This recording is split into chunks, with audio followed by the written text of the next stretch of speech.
Hi all, Malayalam ക്ലാസ്സിലേക്ക് എല്ലാവർക്കും സ്വാഗതം.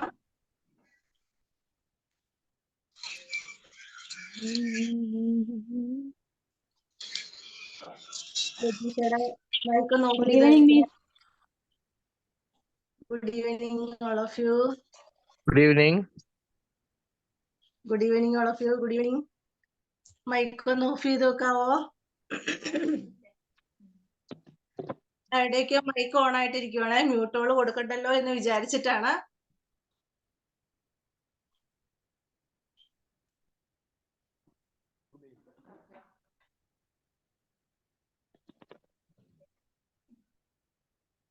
ഷോൺ ജോയുടെ മൈക്ക് ഒന്ന് ഓഫ് ചെയ്ത് വെച്ചേര് കേട്ടോ.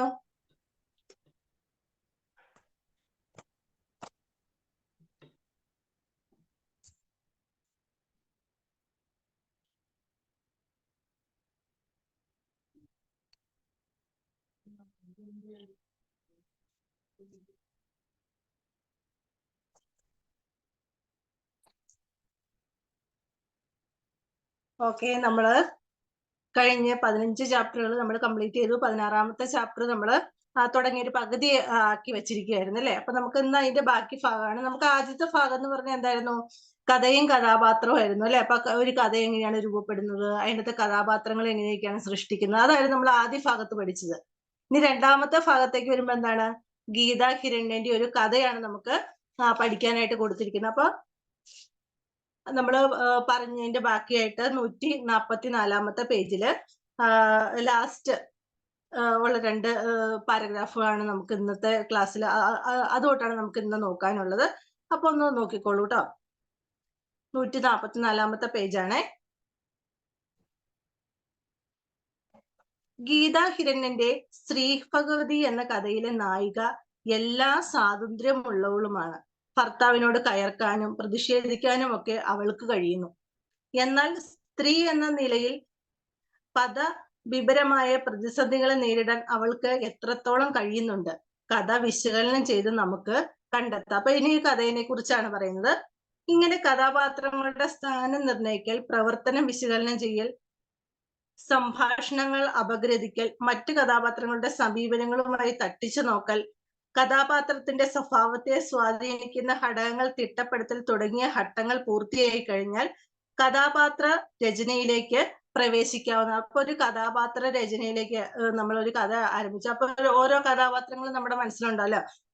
നായകനുണ്ടാവാം, നായിക ഉണ്ടാവാം, അതിനെ ചുറ്റിപ്പറ്റിയുള്ള കഥാപാത്രങ്ങളുണ്ടാവും. അപ്പൊ അവരുടെ ഓരോ കാര്യങ്ങൾ, അപ്പൊ അവരുടെ ഈ കഥയിലെ അവരുടെ സ്ഥാനം എങ്ങനെയായിരിക്കും, അവരുടെ പ്രവർത്തന ശൈലി ഏത് രീതിയിലാണ് അവർ പ്രവർത്തിക്കേണ്ടത്, അല്ലെ? ഇതൊക്കെ എന്ത് ചെയ്യും, കഥാകൃത്ത് മുൻകൂട്ടി നിശ്ചയിച്ചിട്ടാണ് എന്ത് ചെയ്യുക, കഥ രൂപപ്പെടുത്തുന്നത്, അല്ലെ? പിന്നെ അവരുടെ സംഭാഷണം എങ്ങനെയാണ്, അല്ലെ? പിന്നെ മറ്റു കഥാപാത്രങ്ങളുമായിട്ട് തട്ടിച്ചു നോക്കുക, അല്ലെ? നായിക കഥാപാത്രം അല്ലെ നായിക കഥാപാത്രം നല്ല സ്വഭാവത്തിന് ഉടമയായിരിക്കും. അപ്പൊ മറ്റുള്ള കഥാപാത്രങ്ങളെ വെച്ച് നോക്കുമ്പോൾ ചിലപ്പോൾ കുറച്ച് ദുഷ്ട കഥാപാത്രങ്ങൾ കാണും, ഇച്ചിരി കുശുമ്പ് കൂടിയ കഥാപാത്രങ്ങൾ കാണും, അല്ലെ? അപ്പൊ എന്ത് ചെയ്യും, മറ്റുള്ള കഥാപാത്രങ്ങളുടെ സമീപനങ്ങളുമായിട്ട് തട്ടിച്ചു നോക്കാൻ കഴിയുന്നു. പിന്നെ കഥാപാത്രത്തിന്റെ സ്വഭാവത്തെ സ്വാധീനിക്കുന്ന ഘടകങ്ങള് ഒക്കെ എന്ത് ചെയ്യാം, നമുക്ക് എന്ത് ചെയ്യാം, ഇതൊക്കെ രൂപപ്പെടുത്തിയതിന് ശേഷമാണ് എന്ത് ചെയ്യുന്നത്, കഥാപാത്ര രചനയിലേക്ക് നമ്മൾ കടക്കുന്നത്. 144-ാമത്തെ പേജാട്ടോ. കഥാപാത്ര നിരൂപണത്തിന്റെ ആരംഭത്തിൽ കഥ സാമാന്യമായി പരിചയപ്പെടുത്തുന്ന ഒരു ആമുഖം ഉണ്ടാകുന്നത് നല്ലതാണ്. ഒരു വൺ വേർഡ് ആണ് അണ്ടർലൈൻ ചെയ്ത് പോണേ. കഥാപാത്ര നിരൂപണത്തിന്റെ 145-ാമത്തെ പേജില് ഫസ്റ്റ് വരിയാണേ.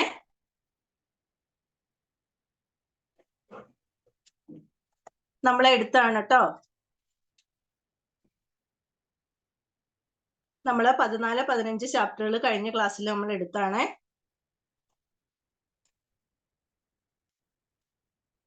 പിന്നെ എന്താണ്, കഥയുടെ പശ്ചാത്തലത്തിൽ കഥാപാത്രത്തിന്റെ വ്യക്തിത്വത്തിലേക്ക് നമുക്ക് കടക്കാം. അത് സ്ഥാപിക്കുന്നതിന് കഥാസന്ദർഭങ്ങൾ ഉദാഹരിക്കുകയോ സംഭാഷണ ഭാഗങ്ങൾ ചൂണ്ടിക്കാട്ടുകയോ ചെയ്യണം.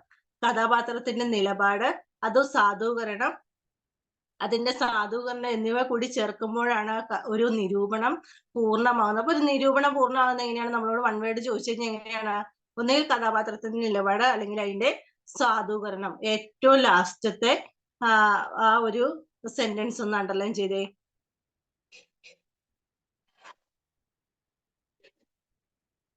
കഥാപാത്ര നിലപാട്, അതിന്റെ സാധൂകരണം എന്നിവ കൂടി ചേരുമ്പോഴാണ് ഒരു നിരൂപണം എന്ത് ചെയ്യാം, പൂർത്തിയാകുന്നത്. അതൊരു വൺ വേർഡ് ക്വസ്റ്റ്യൻ ആട്ടോ.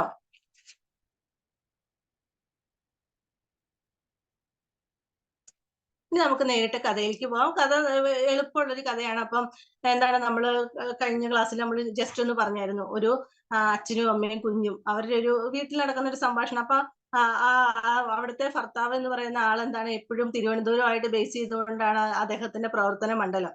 അപ്പൊ എന്താ, ഭാര്യയും കുഞ്ഞും മാത്രമേ വീട്ടിലുണ്ടാവുള്ളൂ. വല്ലപ്പോഴൊക്കെയാണ് വീട്ടിലേക്ക് അദ്ദേഹം എന്ത് ചെയ്യാണ്, ഒരു അതിഥിയെ പോലെ കടന്നു വരികയാണ്. അപ്പൊ ഒരുപാട് കാര്യങ്ങൾ ഉണ്ടാവും. അപ്പൊ ജോലി തിരക്കുള്ള രാഷ്ട്രീയക്കാരനാണ്. അപ്പൊ അതിൻ്റെതായ ബുദ്ധിമുട്ടുകൾ അയാൾക്കുണ്ട്. പക്ഷെ വീട്ടിലെ കാര്യങ്ങൾ ശ്രദ്ധിക്കാതെ വരുമ്പോൾ ഭാര്യയ്ക്ക് ബുദ്ധിമുട്ടുണ്ട്.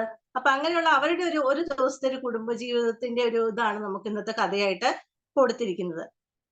അപ്പൊ നമുക്ക് നോക്കാം. ശ്രീ ഭഗവതി, ഗീതാ ഹിരണ്യ, ആ രണ്ട് ഗീതാ ഹിരണ്യ, ശ്രീ ഭഗവതി എന്ന കഥ എഴുതിയത് ആരാന്ന് ചോദിക്കാറുണ്ട്. ഗീതാ ഹിരണ്യനാണ്. ഗീതാ ഹിരണ്യന്റെ കൃതി ഏതാന്ന് ചോദിക്കാം, അല്ലെ കഥ ഏതാന്ന് ചോദിക്കാറുണ്ട്. ശ്രീ ഭഗവതി 2-3 തവണ റിപ്പീറ്റ് ചെയ്ത് 2 ടൈപ്പിലും ചോദിച്ചിട്ടുണ്ട് കേട്ടോ. അപ്പൊ നമുക്ക് നോക്കാം. താഴെ നിലയിൽ ലിഫ്റ്റിനരികെ ഇരുന്ന പാറാവുകാരൻ സ്റ്റൂളിൽ നിന്നും എഴുന്നേറ്റ് ബഹുമാനിച്ചത് അയാളെ നന്നായി സന്തോഷിപ്പിച്ചു. എങ്കിലും ലിഫ്റ്റിലേക്ക് നടക്കുമ്പോൾ അസാധാരണമാം വിധം ഉള്ളമിടിച്ചു. ഒരു പൊതുകാര്യ പ്രസക്തന് ഒരിക്കലും ജയിക്കാൻ കഴിയാത്ത പോർനിലത്തേക്കാണല്ലോ അയാൾ ഇപ്പോൾ പോകുന്നത്. വീട്, നിത്യപരാജയങ്ങളുടെ അങ്കത്തട്ട്. അണ്ടർലൈൻ ചെയ്യണോട്ടോ. വീട് എന്താണ് ഇതിനകത്ത് പറഞ്ഞിരിക്കുന്നത്, നിത്യപരാജയങ്ങളുടെ അങ്കത്തട്ട് എന്ന് പറയുന്നത് എന്താണെന്ന് ചോദിക്കുക, ഏതാണ്, വീടിനെയാണ്. ലിഫ്റ്റിന് അടുത്തെത്തും മുമ്പേ കാവൽക്കാരൻ പറഞ്ഞു, കറണ്ട് ഇല്ല സാർ. സാർ ഇന്ന് പടി കുറെ കേറേണ്ടി വരും. ഇടതുവശത്തു നിന്ന് ആരംഭിച്ച് ആകാശത്തേക്ക് പോകുന്ന പടികളെ അയാൾ കോപത്തോടെ നോക്കി. പിന്നെ കാൽപ്പടങ്ങളെ നിർബന്ധിച്ച് അയാൾ പടി കയറ്റി. ഫ്ളാറ്റിന്റെ വാതിൽ തട്ടുമ്പോൾ അയാൾക്കറിയാം ഭാര്യയുടെ മുഖം മുഷിഞ്ഞതാവും. എപ്പോൾ വേണമെങ്കിലും പൊട്ടിത്തെറിക്കാവുന്ന ലാവകളുടെ സമുദ്രമാണ് ഉള്ളിൽ എന്ന സൂചന. തോളിൽ ചാഞ്ഞുറങ്ങുന്ന മകളുമായിട്ടാണ് ഭാര്യ വാതിൽ തുറന്നത്. അയാൾ മെല്ലെ കുട്ടിയെ ഒന്ന് തട്ടി. ഉണർത്തണ്ട, കൊച്ചിന് പനിയാ. ഭാര്യ അയാളെ വിലക്കി. കുട്ടിയുടെ മേൽ പനിയുടെ ചുവന്ന തിണുർത്ത പാടുകളുണ്ട്. പനിച്ചൂടിൽ കരിഞ്ഞുപോയ മുഖം. മിനിഞ്ഞാന്ന് വൈകുന്നേരം വരൂന്നല്ലേ പറഞ്ഞത്, പിന്നെ പുതിയ ഓരോ ഏർപ്പാടായി കാണുമല്ലേ. ഭാര്യ ഉദ്ദേശിക്കുന്നത് അയാളുടെ പൊതുകാര്യ പ്രവർത്തനത്തെയാണെന്ന് അറിയാതെയല്ല. എന്നാലും അയാൾ ഒന്ന് ഇളിഞ്ഞു. മന്ത്രിമന്ദിരങ്ങളും അതിന് കാവൽ നിൽക്കുന്ന രാഷ്ട്രീയ ദല്ലാളുകളും ഒറ്റുകാരും എല്ലാം ചേർന്ന തിരുവനന്തപുരം അയാളുടെ ഉള്ളിൽ തെളിഞ്ഞു. സാമർത്ഥ്യക്കാർ ഉന്തിമാറ്റിയ അയാളുടെ നിസ്സാരങ്ങളായ നിവേദനങ്ങളും ശുപാർശകളും രണ്ടാമതൊരിക്കൽ ആ കാഴ്ച കാണാൻ ഇഷ്ടപ്പെട്ടില്ല. അപ്പൊ അദ്ദേഹം എന്താണ്, ഭാര്യ ഇങ്ങനെ മിനിങ്ങാന്നല്ലേ വരുമെന്ന് പറഞ്ഞത്, എന്താ വരാഞ്ഞത്? അല്ലെ, ഓരോ ആളുകൾ എന്ത് ചെയ്യും, ഇങ്ങനെ ഇപ്പൊ നമ്മളോട് ഒരാൾ വരുമെന്ന് പറഞ്ഞു വന്നില്ല, അപ്പൊ നമ്മൾ എന്ത് ചെയ്യും, അവരോട് പരിഭവിക്കുക. അതുപോലെ തന്നെ ഭാര്യ എന്ത് ചെയ്തു, ഭർത്താവിനോട് പരിഭവിച്ചു. നിങ്ങൾ മിനിങ്ങാന്ന് വരുമെന്ന് പറഞ്ഞിട്ട് എന്താ വരാഞ്ഞത് എന്നൊക്കെ ചോദിക്കുകയാണ്. അപ്പൊ അദ്ദേഹം എന്ത് ചെയ്യാണ്, അദ്ദേഹം ഒരു രാഷ്ട്രീയക്കാരനാണ്, അപ്പൊ സത്യസന്ധനായ വ്യക്തിയാണ്. അപ്പൊ അദ്ദേഹത്തിന്റെ ഓരോ കാര്യങ്ങളും മാറ്റി വെച്ചേച്ച് എന്ത് ചെയ്യും, സാമർത്ഥ്യക്കാരായ ആളുകൾ അവരുടെ കാര്യം സാധിച്ചുകൊണ്ട് പോകും, ഇങ്ങനത്തെ കാര്യം എന്ത് ചെയ്യും, മാറ്റി മാറ്റി വെക്കും. അപ്പൊ അതാണ് അദ്ദേഹം ഉള്ളില് ഓർക്കുന്നത്. ചായക്കൊതിയിൽ തൽക്കാലം അയാൾ തിരുവനന്തപുരത്തെ കൊണ്ട് കളഞ്ഞു എന്ന് പറഞ്ഞാൽ അയാൾ അങ്ങ് മറക്കാനായിട്ട് ശ്രമിക്കുകയാണ്. അയാളുടെ പ്രവർത്തന മണ്ഡലം. കൊച്ചിനെ കിടത്തട്ടെ എന്നിട്ട് തരാം. അയാൾ സെറ്റിയിൽ ഒതുങ്ങിയിരുന്നു. മകൾക്ക് കിടക്കാൻ ഇടമൊരുക്കി. അവൾ കുട്ടിയെ അരികിൽ കിടത്തി. പുറംകൈ കൊണ്ട് കുട്ടിയുടെ ചൂടളന്ന് അയാൾ ഉത്കണ്ഠപ്പെട്ടു. നല്ല പനി, ഡോക്ടറെ കാണിച്ചോ? ഇല്ല, നിങ്ങൾ കൂടി വന്നിട്ട്. അവൾ പൂർത്തിയാക്കും മുമ്പേ അയാൾ അതിൽ ചാടി പിടിച്ചു. പിന്നെ എന്തൊക്കെ കാര്യത്തിനാ എന്നെ കാത്തത്? നിസ്സാര കാര്യമാ, ഒന്ന് ഡോക്ടറെ കാണിക്കുക. അതിന് കൊച്ചമ്മയ്ക്ക് തന്നെ പോകാൻ വയ്യ. ഭാര്യ മിണ്ടിയില്ല.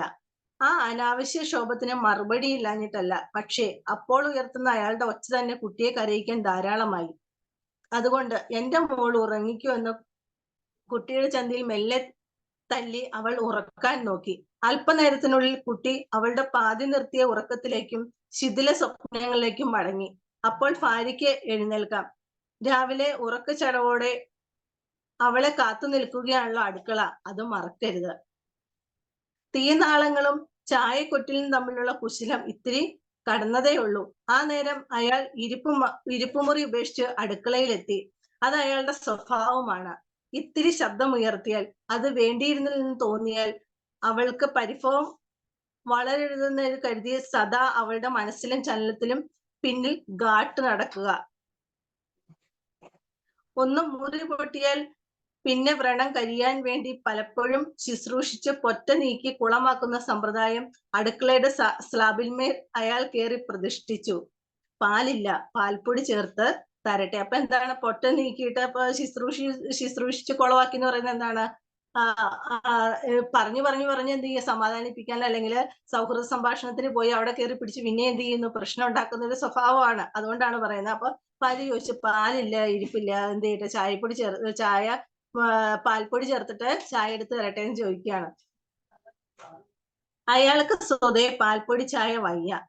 പക്ഷേ അതിപ്പോൾ പറയുകയും വയ്യ. ആഭ്യന്തര യുദ്ധങ്ങൾ രാജ്യത്തിന് ആപത്താണെന്നറിയുന്ന ഒരു എളിയ പ്രവർത്തകനാണല്ലോ അയാൾ. പെട്ടെന്ന് കുട്ടി വീണ്ടും കരഞ്ഞു. തീയന്നാളം ചെറുതാക്കി വെച്ച് അവൾ പോയി കുട്ടിയെ എടുത്തുകൊണ്ട് വന്നു. കുട്ടിയുടെ ഉള്ളിൽ പ്രാവുകൾ കുറുകുന്ന ഒച്ച.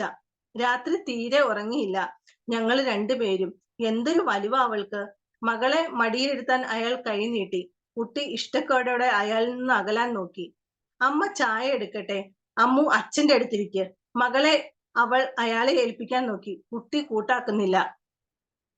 കൊഞ്ചിക്കുകയോ താലോലിക്കുകയോ ചെയ്യാനറിയാത്ത ആ അച്ഛനെ മകൾക്ക് വേണ്ട. എത്ര വിചാരിച്ചാലും അയാൾക്ക് കുട്ടികളെ ഇണക്കാൻ അറിയില്ല.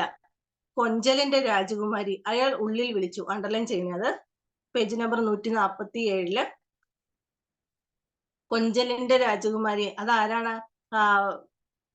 പറഞ്ഞത്? ഭർത്താവാണ് അല്ലെ, ആ കുട്ടിയുടെ അച്ഛനാണ് പറഞ്ഞത്. അപ്പൊ നമ്മളോട് ചോദിക്കാം, കൊഞ്ചലിന്റെ രാജകുമാരി എന്ന് വിളിച്ച ആരാന്ന് ചോദിക്കാം. മകളെയാണ് വിളിച്ചത് കേട്ടോ. ഒന്ന് അണ്ടർലൈൻ ചെയ്തോണേ. നിന്റെ പരിചരണത്തിന് നിന്റെ അമ്മ തമ്പുരാട്ടി തന്നെയേ പറ്റൂ. ആ ഒരു അണ്ടർലൈൻ, അത് മൊത്തം അങ്ങ് അണ്ടർലൈൻ ചെയ്തിടണേ. അയാളുടെ ആക്ഷേപം കേട്ട പോലെ കുട്ടി പുളഞ്ഞു. കരയണ്ട, അമ്മ അമ്മിണിക്ക് നല്ല കഥ പറഞ്ഞു തരാലോ. കിതപ്പിനും കുറുങ്ങലിനും ഇടയിൽ കുട്ടി വിമ്മിട്ടപ്പെട്ട അവളുടെ ഇഷ്ടം അറിയിച്ചു.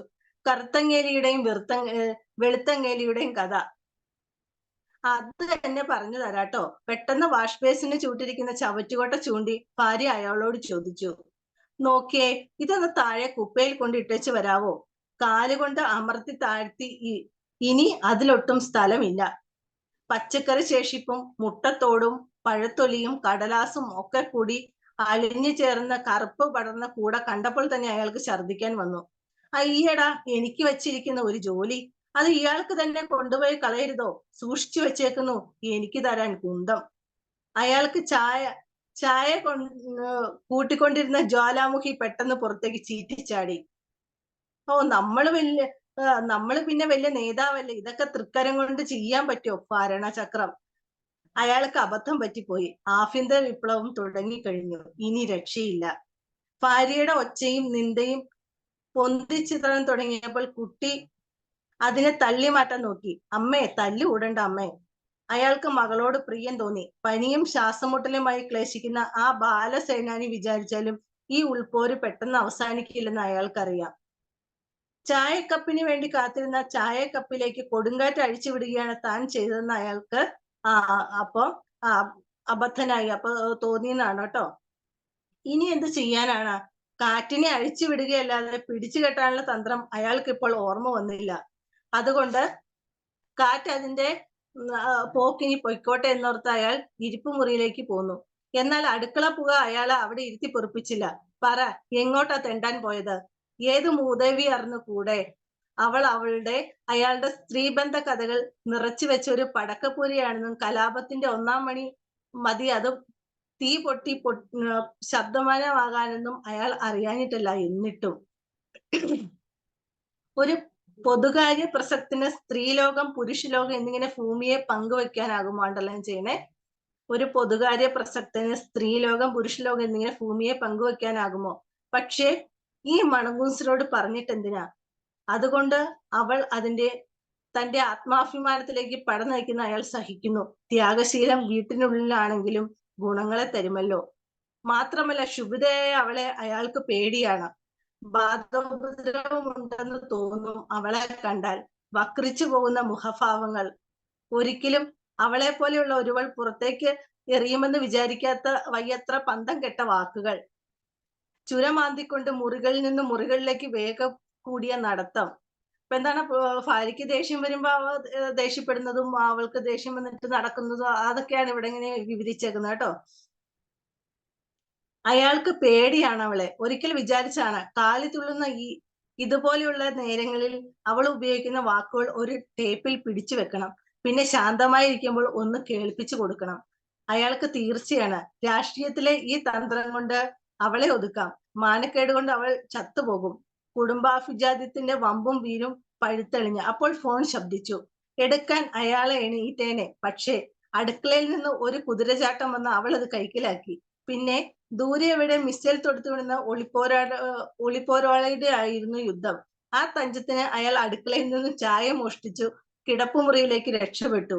എന്നാലും മാളത്തിലേക്ക് എഴിയുന്ന പാമ്പിന് പാതിയുടലിനേറ്റ അടി പോലെ അയാൾക്ക് അപ്പോഴും കിട്ടിയ ഒരു പരിഹാസം. വന്നു കേറിയില്ല. അതിനു മുമ്പേ വിളി തുടങ്ങി ഓരോരുത്തര്. അയാൾ മിണ്ടിയില്ല. നാടൊട്ടുക്ക് പെങ്ങന്മാരല്ലേ എന്റെ നാത്തൂന്മാർ. എനിക്ക് പൊറുതി തരില്ല. എപ്പോഴും വിളിയോട് വിളി. ചേട്ടൻ എങ്ങോട്ട് പോയി? എപ്പ വന്നു? മടുത്തു. ഫോണിന്റെ വായ അവൾ മൂടിയിട്ടുണ്ടാകണേ എന്ന് അയാൾ പ്രാർത്ഥിച്ചു. എന്ന് പറഞ്ഞാൽ ഫോൺ കട്ട് ചെയ്തിട്ടായിരിക്കണേ അവൾ സംസാരിക്കുന്നത് കേട്ടോ. അല്ലെങ്കിൽ കാലത്ത് ഫോണിലൂടെ മറ്റൊരാളുടെ മുഖത്തേക്ക് ചെന്ന് വീഴുന്ന അഗ്നിദ്രാവകം പൊള്ളിച്ചേക്കില്ലേ? എന്ന് പറഞ്ഞാൽ ഈ വാക്കുകൾ അപ്പുറത്തെ തലക്കിലുള്ള ആള് കേട്ട് കഴിഞ്ഞാൽ അവർക്ക് ചിലപ്പോൾ എന്ത് ചെയ്യും? വിഷമം തോന്നാം. ഫോണിലൂടെ ചെന്ന യുദ്ധത്തിൽ മറ്റവൾ തോറ്റിരിക്കാം. എന്തെന്നാൽ ഫോൺ താഴെ വെച്ച് ഇപ്പോൾ അയാളിരിക്കുന്നവൻ നോക്കി ഒരു വാള് കൂടി വീശിയല്ലോ അവൾ. ചെല്ലു ചേട്ടാ, എറണാകുളത്തേക്കോ തൃശ്ശൂർക്കോ. അവർ വിളിക്കുന്നിടത്തേക്ക് ഒക്കെ ചെന്നോ. അല്ലെങ്കിൽ നാത്തുന്മാർ എല്ലാവരും കൂടി എന്നോട് പോരെടുക്കും. ആരോപണങ്ങളിൽ വ്യത്യസ്തതയുണ്ട് ഇപ്പോൾ. ഉണ്ടായിരുന്നെങ്കിൽ യുദ്ധായുധങ്ങളെങ്കിലും മാറി പരീക്ഷിക്കാമായിരുന്നു. അതിപ്പോ ഒരേ അടവ്, ഒരേ ഉറുമി. അയാൾക്ക് മടുത്തു. അപ്പോൾ സാരിത്തുമ്പ് കടിച്ചു വലിച്ചിരുന്ന കുട്ടി അവളുടെ മറന്നുപോയ ആവശ്യം പെട്ടെന്ന് ഓർത്തു. അമ്മേ, വൈകുണ്ഠത്തിലെത്തിയപ്പോൾ ശ്രീ ഭഗവതി എന്നിട്ട് പറയൂ അമ്മേ. വൈകുണ്ഠമല്ല, തീക്കുണ്ടം. മിണ്ടാതിരിക്കവിടെ. കുട്ടി നാണം കെട്ടുപോയി. ജാളിതയോടെ അവൾ കട്ടിലിലേക്ക് ഓടിപ്പോയി വീണു. പെട്ടെന്ന് അവൾ മകളുടെ രക്ഷയ്ക്കെത്തി. അങ്ങനെ നീ തോൽക്കണ്ട കുട്ടി, നമുക്ക് ജയിക്കാൻ ഒരു കളിയുണ്ട്, നീ കണ്ടു. ഭാര്യ അപ്പോൾ പറയുകയാണ്. അല്ല പിന്നെ, എനിക്ക് എപ്പോഴെങ്കിലും തൈരുണ്ടോ? ഞാനും വീടും കൂടി കെട്ടിമറിഞ്ഞ് ഹോ തുരുത്തിൽപ്പെട്ട പട്ടിയെ പോലെ ഓടിപ്പോകാൻ വഴിയില്ലാണ്ട് അങ്ങനെ. അയാൾക്കത് രസിച്ചു. മോശമില്ല, സിക്സറും ഗുസ്തിയുമാണെങ്കിലും ഭാര്യയ്ക്ക് ഭാവനയുണ്ട്. കിടപ്പറയിൽ നിന്നും അയാൾ ഇരിപ്പുമുറിയിലേക്ക് തിരിച്ചെത്തി. തുണിച്ചാരി കസേരയിൽ മെല്ലെ ഒന്നാടി അമർന്ന അയാൾ തന്റെ വളർത്തുപട്ടിയെ നോക്കി. ഇലക്ട്രിസിറ്റി ആഫീസിലും പാൽപീടികയിലും ചന്തയിലും കയറിയിറങ്ങുന്ന രസീത് തുണ്ടുകൾ സമ്പാദിക്കുന്ന ഒരു പെൺകുട്ടിയെ അയാൾ മനസ്സിൽ സങ്കല്പിച്ചു നോക്കി. എന്തോ അയാൾക്ക് ആ വീട്ടുപട്ടിയോട് അരുമ തോന്നി. വിയർപ്പിലും മുഷിപ്പിലും ചന്തം കെട്ട് പാവം. സഹതാപത്തോടെ അയാൾ വിചാരിച്ചു, കാലം ഇത്തിരി കഴിഞ്ഞോട്ടെ, ഈ നൂറുകണക്കിന് അനുയായികളിൽ ഒരുവൻ എന്ന നിലയിൽ നിന്നും വളർന്ന് ഞാനൊരു രാഷ്ട്രീയ മല്ലനായി തീർന്നോട്ടെ. അന്ന് ഞാൻ നിന്നെ ഒന്ന് സൂചിപ്പിക്കുന്നുണ്ട് എന്റെ പ്രിയപ്പെട്ട ഡോഗി. എങ്കിലും ഇപ്പോൾ ഞാൻ നിന്റെ യജമാനനാണ്. ഞാൻ പറയുമ്പോൾ എന്റെ പന്തുകൾ കടിച്ചു പിടിച്ച് എത്തിക്കേണ്ടവൾ, ഞാൻ പറയുമ്പോൾ ഹെഡ് ആൻഡ് സീറ്റ് കളിക്കേണ്ടവൾ. ഈ സങ്കല്പത്തിൽ അയാൾക്ക് ചിരി വന്നു. ഇളിക്കണ്ട, അയാൾ ഉള്ളിൽ കണ്ടറിഞ്ഞ പോലെ ഭാര്യ പറഞ്ഞു. അതിപ്പോ പുതിയ കാര്യമൊന്നുമല്ല. 8 കൊല്ലമായി കാവൽപ്പട്ടിയുടെ തൊടലുമായിട്ട് ഞാൻ വന്നിട്ട്. താൻ പറ, ഞാനിപ്പോ എന്ത് ചെയ്യണം? പറഞ്ഞില്ലേ ആ കച്ചറ ഡബ്ബയൊന്ന്. പിന്നെ അത് തന്നെ കുപ്പത്തൊട്ടി പ്രശ്നം. അയാൾക്ക് ദേഷ്യം വന്നു. കണ്ടൂടെ നിനക്ക്? യാത്ര കഴിഞ്ഞ് ഞാൻ ക്ഷീണിച്ചാ വന്നത്. കറണ്ട് കൂടിയില്ല. എനിക്ക് വയ്യ പടകിൽ ഇറങ്ങി കയറാൻ. വേറെ എന്ത് വേണമെങ്കിലും പറഞ്ഞോ. അല്ല, അറിയാനിട്ട് ചോദിക്കുക, എന്ത് മലയാ നിങ്ങൾ പിടിച്ചു പൊക്കിയത്? വന്നാ തുടങ്ങി ക്ഷീണായി. എന്നാ പിന്നെ എന്തിനാ ഇങ്ങോട്ട് വരണേ? അയാൾ മിണ്ടിയില്ല. പൊയ്ക്ക, വല്ല ട്രാൻസ്ഫറോ ജോലിയോ ഒക്കെ വല്ലവർക്കും ഉണ്ടാക്കി കൊടുത്തു. മറ്റുള്ളവർക്ക് ഒരു ശാന്തി, എന്റെ മാത്രം ആരാച്ചാര്. അവളുടെ കണ്ണുകൾ ക്ഷണം നിറഞ്ഞു. അത് അയാളെ തോൽപ്പിക്കാനുള്ള അടവാണ്. നേരിടണം, അതിനെ നേരിടണം. അയാൾ പുതിയ തന്ത്രം മെനഞ്ഞു. എന്താ താൻ അമ്മണിക്ക് പറഞ്ഞു കൊടുത്ത കഥ? വെളുത്തങ്ങയുടെ അതിലെ ആരോടോ വെളുത്തങ്ങേരിക്ക് ഐശ്വര്യം കൊടുത്തത്? ഭാര്യ അത്തരത്തിലൊരു വഴിമാറൽ അയാളിൽ പ്രതീക്ഷിച്ചിരുന്നില്ല. യുദ്ധമേഖലയിലെ പുതിയ അടവിനെ കുറിച്ച് അവൾ സംശയിച്ചു. ആരാ പറ? ഓ, ഇനി ആ കുട്ടിക്കഥ പറയാഞ്ഞ. എന്നാലും പറ, ആരാ? ചോദ്യത്തിന്റെ ഉദ്ദേശം ഭാര്യയ്ക്ക് മനസ്സിലായില്ല. എന്നാലും അവൾ പറഞ്ഞു, ശ്രീ ഭഗവതി. എന്താ? ശരി, നീ എന്റെ ശ്രീ ഭഗവതി. ചെല്ല്, നല്ല കുട്ടിയായിട്ട് അടുക്കളയിലേക്ക് ചെല്ല്. അയാളുടെ വീട്ടുമൃഗം അതൊട്ടും പ്രതീക്ഷിച്ചിരുന്നില്ല. അയാൾക്കറിയാം, പക്ഷേ അവൾ അങ്ങനെ തോറ്റു തരികയൊന്നുമില്ല. എന്തെങ്കിലും മറുപടി കൊണ്ട് അയാളെ നേരിടും. എന്നാലും അത്രയും നേരം കൊണ്ട് അയാൾക്ക് സ്വന്തമായി. അയാൾക്ക് അതും അറിയാം. അവളെ കൂർമ്മ ബുദ്ധി എന്നും വിളിച്ചുകൂടാ. ബുദ്ധി പ്രവർത്തിക്കുന്നതിൽ അവളുടെ ആമച്ചുമട് തൽക്കാലം അയാൾക്ക് രക്ഷയാണ്. ആമച്ചുമട് എന്ന് പറഞ്ഞാൽ എന്താണ്? ഉരുളയ്ക്ക് ഉപ്പേരി പോലെ പറയാനായിട്ട് പറ്റില്ല. ചിലപ്പോ പുള്ളിക്കാരി ഇത് കേട്ടേച്ച് നമ്മൾ പറയുന്ന എന്തെങ്കിലും നമ്മൾ പറയുമ്പോ സംഭാഷണം കേട്ടേച്ച് പതിയായിരിക്കും. ചില ആളുകൾ അങ്ങനെയാണ്, ഉരുളയ്ക്ക് ഉപ്പേരികൾ അപ്പൊ പ്രതികരിക്കില്ല. കുറച്ച് കഴിഞ്ഞിട്ടായിരിക്കും അവർക്ക് തോന്നുക ഇങ്ങനെ മറുപടി പറയായിരുന്നു. അപ്പോഴായിരിക്കും പറയുക. അതിനെയാണ് നമ്മൾ എന്താ പറയുക, ആമച്ചുവട് എന്ന് പറയുന്നത്. പതുക്കെ. എതിർവാദം അവൾ കണ്ടെത്തും വരെ അയാൾക്ക് ശാന്തമായി ഉറങ്ങാമല്ലോ. അത്രയ്ക്കും ക്ഷീണിതനാണല്ലോ അയാള്.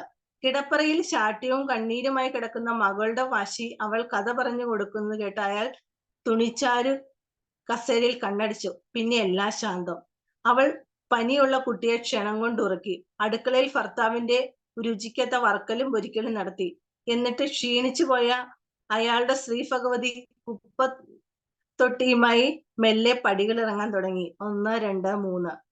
അങ്ങനെ എത്ര കയറ്റിറക്കങ്ങളാണ് ഒരായുസ്. ഇത്രയേ ഉള്ളൂ നമ്മുടെ ഈ കഥ.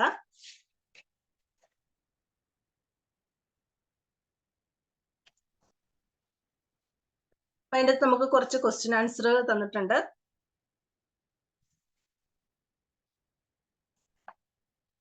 അപ്പൊ അതിൻ്റെ അകത്ത് ഒന്നാമത്തെ ക്വസ്റ്റ്യൻ ആൻസർ എന്ന് പറഞ്ഞാൽ കഥാകൃത്തിന്റെ ആശയങ്ങൾ വെളിപ്പെടാനുള്ള പ്രധാന ഉപാധി എന്താണെന്ന് ചോദിച്ചിട്ടുണ്ട്. പേജ് നമ്പർ 152 ടിക്ക് ചെയ്യണേ. കഥാപാത്രങ്ങളിലൂടെയാണ് കഥാകൃത്തിന്റെ ആശയങ്ങൾ വെളിപ്പെടുത്തുന്നത്. അത് ടിക്ക് ചെയ്ത് പോണേ. രണ്ടാമത്തെ, പുരാണ കഥകളിൽ പൊതുവെ കാണുന്ന കഥാപാത്രങ്ങളുടെ തരംതിരിവ് ഏതാണ്? ആ രണ്ടാമത്തെ ക്വസ്റ്റ്യൻ 2 മാർക്കിന് ചോദിക്കാം, 3 മാർക്കിന് ചോദിക്കാം കേട്ടോ. 1 വേർഡ് ക്വസ്റ്റ്യൻ ആയിട്ടും ചോദിക്കാം. അതൊന്ന് ടിക്ക് ചെയ്തിടണേ, ഇമ്പോർട്ടന്റ് ആണ്. ഇത് രണ്ടാമത്തത്. കഥാപാത്ര നിരൂപണത്തിന് പ്രധാനമായും പ്രയോജനപ്പെടുത്തുന്നത് ആരെയാണ്? കഥാഗതിയെ കൂടുതൽ സ്വാധീനിക്കുന്ന കഥാപാത്രത്തെ അടിസ്ഥാനമാക്കിയാണ് കഥാപാത്ര നിരൂപണം തയ്യാറാക്കേണ്ടത്. ടിക്കിട്ട് പോണേ. ഇതിന്റെ അകത്ത് പറഞ്ഞിരിക്കുന്ന ആദ്യത്തെ 6 എണ്ണവും വളരെ ഇമ്പോർട്ടന്റ് ആട്ടോ. അത് ഇമ്പോർട്ടന്റ് തന്നെ കേട്ടോ. ചോദിക്കുക. ഇതിൽ നിന്നും നമ്മളോട് റിപ്പീറ്റ് ചെയ്ത് തല തിരിച്ചും മറിച്ചും ഒക്കെ എങ്ങനെ വേണമെങ്കിലും ക്വസ്റ്റ്യൻ നമ്മളോട് ചോദിക്കാം. കഥാപാത്ര നിരൂപണത്തിന് പ്രധാനമായും പ്രയോജനപ്പെടുത്തുന്ന ആരെയാണ്? കഥാഗതിയെ കൂടുതൽ സ്വാധീനിക്കുന്ന കഥാപാത്രത്തെ അടിസ്ഥാനമാക്കിയാണ് കഥാപാത്ര നിരൂപണം തയ്യാറാക്കേണ്ടി വരുന്നത്. പിന്നെയോ കഥാപാത്ര നിരൂപണത്തിൽ സാമൂഹ്യ സാഹചര്യങ്ങൾ പരിഗണിക്കേണ്ടി വരുന്ന പശ്ചാത്തലം എന്താണ്?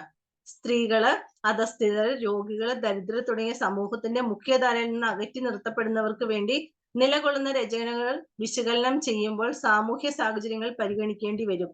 അപ്പോൾ കഥാപാത്രങ്ങളുടെ നിലപാടുകളുടെ സാമൂഹ്യ സാഹചര്യങ്ങളുമായി തട്ടിച്ചു നോക്കേണ്ടിയും വരും. അത് ടിക്കിട്ട് പോണം കേട്ടോ, ഇമ്പോർട്ടന്റ് ആണ്. അടുത്തത് കഥാപാത്ര നിരൂപണത്തിന്റെ ആമുഖത്തിൽ പ്രധാനമായി ഉൾപ്പെടുത്തുന്നത് എന്താണ്? അപ്പൊ അതിന്റെ ആൻസർ ഏതാണ്? കഥാപാത്ര നിരൂപണത്തിന്റെ ആരംഭത്തിൽ കഥ നന്നായി പരിചയപ്പെടുത്തുന്ന ഒരു ആമുഖം ഉണ്ടായിരിക്കണം. 6 കഥാപാത്ര നിരൂപണം പൂർണ്ണമാകുന്നത് എപ്പോഴാണ്? സന്ദർഭങ്ങളിലൂടെയോ സംഭാഷണങ്ങളിലൂടെയോ കഥാപാത്രത്തിന്റെ വ്യക്തിത്വത്തിലേക്ക് കടന്ന് കഥാപാത്രത്തിന്റെ നിലപാട്, അതിന്റെ സാധൂകരണം എന്നിവ കൂടി ഉൾപ്പെടുത്തുമ്പോഴാണ് കഥാപാത്ര നിരൂപണം പൂർണ്ണമാകുന്നത്. പിന്നെ 7 ഇനി നമുക്ക് കഥയിൽ നിന്നുള്ള ചോദ്യമാണ്. വീട് നിത്യപരാജയങ്ങളുടെ അങ്കത്തട്ടാണെന്ന് തോന്നിയത് എന്തുകൊണ്ടാണെന്ന് ചോദിച്ചിട്ടുണ്ട്. അപ്പൊ ഒരു പൊതുകാര്യ പ്രവർത്തകൻ എന്ന നിലയിൽ തന്റെ പ്രവർത്തനങ്ങളെ അംഗീകരിക്കാൻ ഭാര്യയ്ക്ക് കഴിയുന്നില്ല. വേണ്ട രീതിയിൽ കുടുംബം നോക്കാൻ കഴിയാത്തതിലുള്ള കുറ്റബോധം കൊണ്ട് ഭാര്യയുടെ വാദമുഖങ്ങൾക്ക് മുമ്പിൽ കഥാനായകന് പലപ്പോഴും എന്ത് ചെയ്യുന്നു? പരാജയം സമ്മതിക്കേണ്ടി വരുന്നു. അതുകൊണ്ടാണ് വീട് നിത്യപരാജയങ്ങളുടെ അങ്കത്തട്ടാണെന്ന് തോന്നിയത്. അപ്പൊ അങ്ങനെയുള്ള കുറച്ച് ക്വസ്റ്റ്യൻസ് ആണ് കൊടുത്തിരിക്കുന്നത്. അത് നിങ്ങൾക്ക് സ്വയം വായിച്ചു നോക്കാവുന്ന ഉള്ളതെന്നാണ് എനിക്ക് തോന്നുന്നത്. അപ്പൊ വെറുതെ നമുക്ക് സിമ്പിൾ ആയിട്ടുള്ള ഒരു കഥയാണ്. അപ്പൊ അത് വായിച്ചു നോക്കിയാൽ തന്നെ നമുക്ക് അതിൻ്റെ അകത്തൊരു എല്ലാം എന്ത് ചെയ്യാൻ പറ്റും? നമുക്ക് എഴുതാൻ പറ്റുന്നതാണ്. പിന്നെ ഭാര്യ ക്ഷോഭം അടക്കിയത് എന്തുകൊണ്ടാണ്? അപ്പൊ എന്തുകൊണ്ടാ ഭർത്താവിന്റെ വാക്കുകൾക്ക് മറുപടി ഇല്ലാഞ്ഞിട്ടല്ല, എന്ത് ചെയ്യും? ഉറങ്ങുന്ന കുഞ്ഞെന്ത് ചെയ്യും? എഴുന്നേറ്റ് വരും. ആ ഒരൊറ്റ കാരണങ്ങൾ കൊണ്ടാണ് ഭാര്യ എന്ത് ചെയ്തത്? ദേഷ്യം കടിച്ചമർത്തി ഇരുന്നത്. അപ്പൊ അങ്ങനെ ഒരു ചോദ്യമുണ്ട്. പിന്നെ 10 ഒരു ചോദ്യം കണ്ടോ? ഭാര്യയെ സമാശ്വസിപ്പിക്കാനുള്ള ശ്രമം കൂടുതൽ കുഴപ്പങ്ങളിലേക്ക് നയിക്കുന്നതെന്ന് സൂചിപ്പിക്കാൻ കഥാകൃത്ത് നടത്തിയ സാമ്യ കൽപ്പന എന്താണ്? അല്ല, ഇത്തിരി ശബ്ദം ഉയർത്തി കഴിഞ്ഞാൽ വീണ്ടും അത് വേണ്ടിയിരുന്നില്ല എന്ന് തോന്നും. പിന്നെ എന്ത് ചെയ്യും? ഭാര്യയെ ആശ്വസിപ്പിക്കാനായിട്ട് ചെല്ലും. പിന്നെ 1ഉം 2ഉം പറഞ്ഞ് അങ്ങോട്ടും ഇങ്ങോട്ടും വഴക്കാവും. അപ്പൊ അതാണ് നമ്മൾ ഒരു കൈക്ക് എന്തെങ്കിലും ഒരു മുറിവ് വന്നു കഴിഞ്ഞാൽ അത് ഉണങ്ങി തുടങ്ങുമ്പോഴത്തേക്ക് അതിന്റെ പൊട്ട നീക്കി വീണ്ടും എന്ത് ചെയ്യുന്നു? അത് വീണ്ടും മാന്തി എന്ത് ചെയ്യുന്നു? വ്രണമാക്കി എടുക്കുന്ന ഒരു ശീലം പോലെ തന്നെയാണ് എന്ത് ചെയ്യുന്നു? അങ്ങോട്ടും ഇങ്ങോട്ടും പറഞ്ഞ് ചെറിയൊരു കാര്യം എന്ത് ചെയ്യുന്നു? വലുതാക്കി അത് വലിയ പ്രശ്നമാക്കുന്നത്. അല്ല, ആ ഒരു ഇതാണ് കൊടുത്തിരിക്കുന്നത് കേട്ടോ. കൊഞ്ചലിന്റെ രാജകുമാരി എന്ന് വിശേഷിപ്പിച്ചത് ആരെയാണ്? മകളെയാണ് കേട്ടോ. ഒരുപാട് തവണ റിപ്പീറ്റ് ചെയ്ത് ചോദിച്ചിട്ടുള്ളതാണ്. പിന്നെ ഏതാണ്? ആഭ്യന്തര വിപ്ലവം തുടങ്ങിക്കഴിഞ്ഞു എന്ന് ഭർത്താവിന് തോന്നിയത് എപ്പോഴാണ്? ആ മാലിന്യം താഴത്തെ കുപ്പയെ കൊണ്ടിടാവോ എന്ന് ചോദിച്ചപ്പോ തന്നെ അയാൾക്ക് പറ്റില്ല എന്ന് പറഞ്ഞപ്പോ തന്നെ എന്ത് ചെയ്തു? അവിടെ പ്രശ്നങ്ങൾ ഉണ്ടായി. പിന്നെ തന്റെ ആത്മാഭിമാനത്തിലേക്ക് പട നയിക്കുന്നത് അയാൾ സഹിച്ചത് എന്തുകൊണ്ടാണ് എന്ന് ചോദിച്ചു കഴിഞ്ഞാൽ എന്ത് ചെയ്യുന്നു? മറ്റേ വീട്ടിലേക്ക് വരുമ്പോ തന്നെ എപ്പോഴും രാഷ്ട്രീയക്കാരനാണല്ലോ. അപ്പൊ എന്ത് ചെയ്യും? ആളുകൾ എപ്പോഴും ഇങ്ങനെ എന്ത് ചെയ്തോണ്ടിരിക്കും? ഫോൺ വിളിച്ചുകൊണ്ടേയിരിക്കും. അപ്പൊ അയാൾ ഓർക്കുന്ന തന്നെ, അപ്പൊ സ്ത്രീകളെ വിളിക്കുന്നെങ്കിൽ ഭാര്യയ്ക്ക് ഇഷ്ടപ്പെടില്ല. അപ്പൊ എന്ത് ചെയ്യുന്നു? ഒരു രാഷ്ട്രീയ പ്രവർത്തകന് സ്ത്രീലോകം പുരുഷലോകം എന്നിങ്ങനെ ലോകത്തെ ഒന്നും മാറ്റി നിർത്താനൊന്നുമില്ല. എല്ലാവരും ഒരുപോലെയാണ് കാണുന്നത്, അല്ലേ? പക്ഷെ ഭാര്യയ്ക്ക് അത് എന്ത് ചെയ്യുന്നില്ല? മനസ്സിലാകുന്നില്ലെന്നാണ് ആര് പറയുന്നത്? നമ്മുടെ നായകൻ പറയുന്നത്.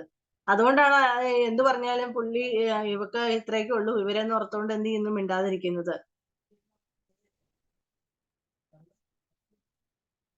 പിന്നെ 16 ഒരു ക്വസ്റ്റ്യൻ കേട്ടോ. നീ എന്റെ ശ്രീ ഭഗവതി എന്ന് ഭർത്താവ് പറയാനിടയായ സാഹചര്യം എന്താണ്? അപ്പൊ എന്താണ്? ഭാര്യയ്ക്ക് ദേഷ്യം വന്നു. അപ്പൊ ദേഷ്യത്തെ കുറയ്ക്കുന്നതിന് വേണ്ടിയിട്ട് ഒരു സോപ്പിങ്ങിന് വേണ്ടിയിട്ടാണ് എന്ത് ചെയ്യുന്നത്? നീ എന്റെ ശ്രീ ഭഗവതി ഒന്ന് അടുക്കളയിലേക്ക് എന്തെങ്കിലും ജോലിയൊക്കെ ചെയ്യ് എന്ന് പറഞ്ഞ് എന്ത് ചെയ്യാണ്? അവളോട് തർക്കിക്കാൻ നിൽക്കാതെ അവൾ എന്ത് ചെയ്യാണ്? ഒരു മുഖസ്തുതിയൊക്കെ പറഞ്ഞ് അവളെ എന്ത് ചെയ്യാണ്? സന്തോഷിപ്പിക്കാനായിട്ട് ശ്രമിക്കുന്നത്.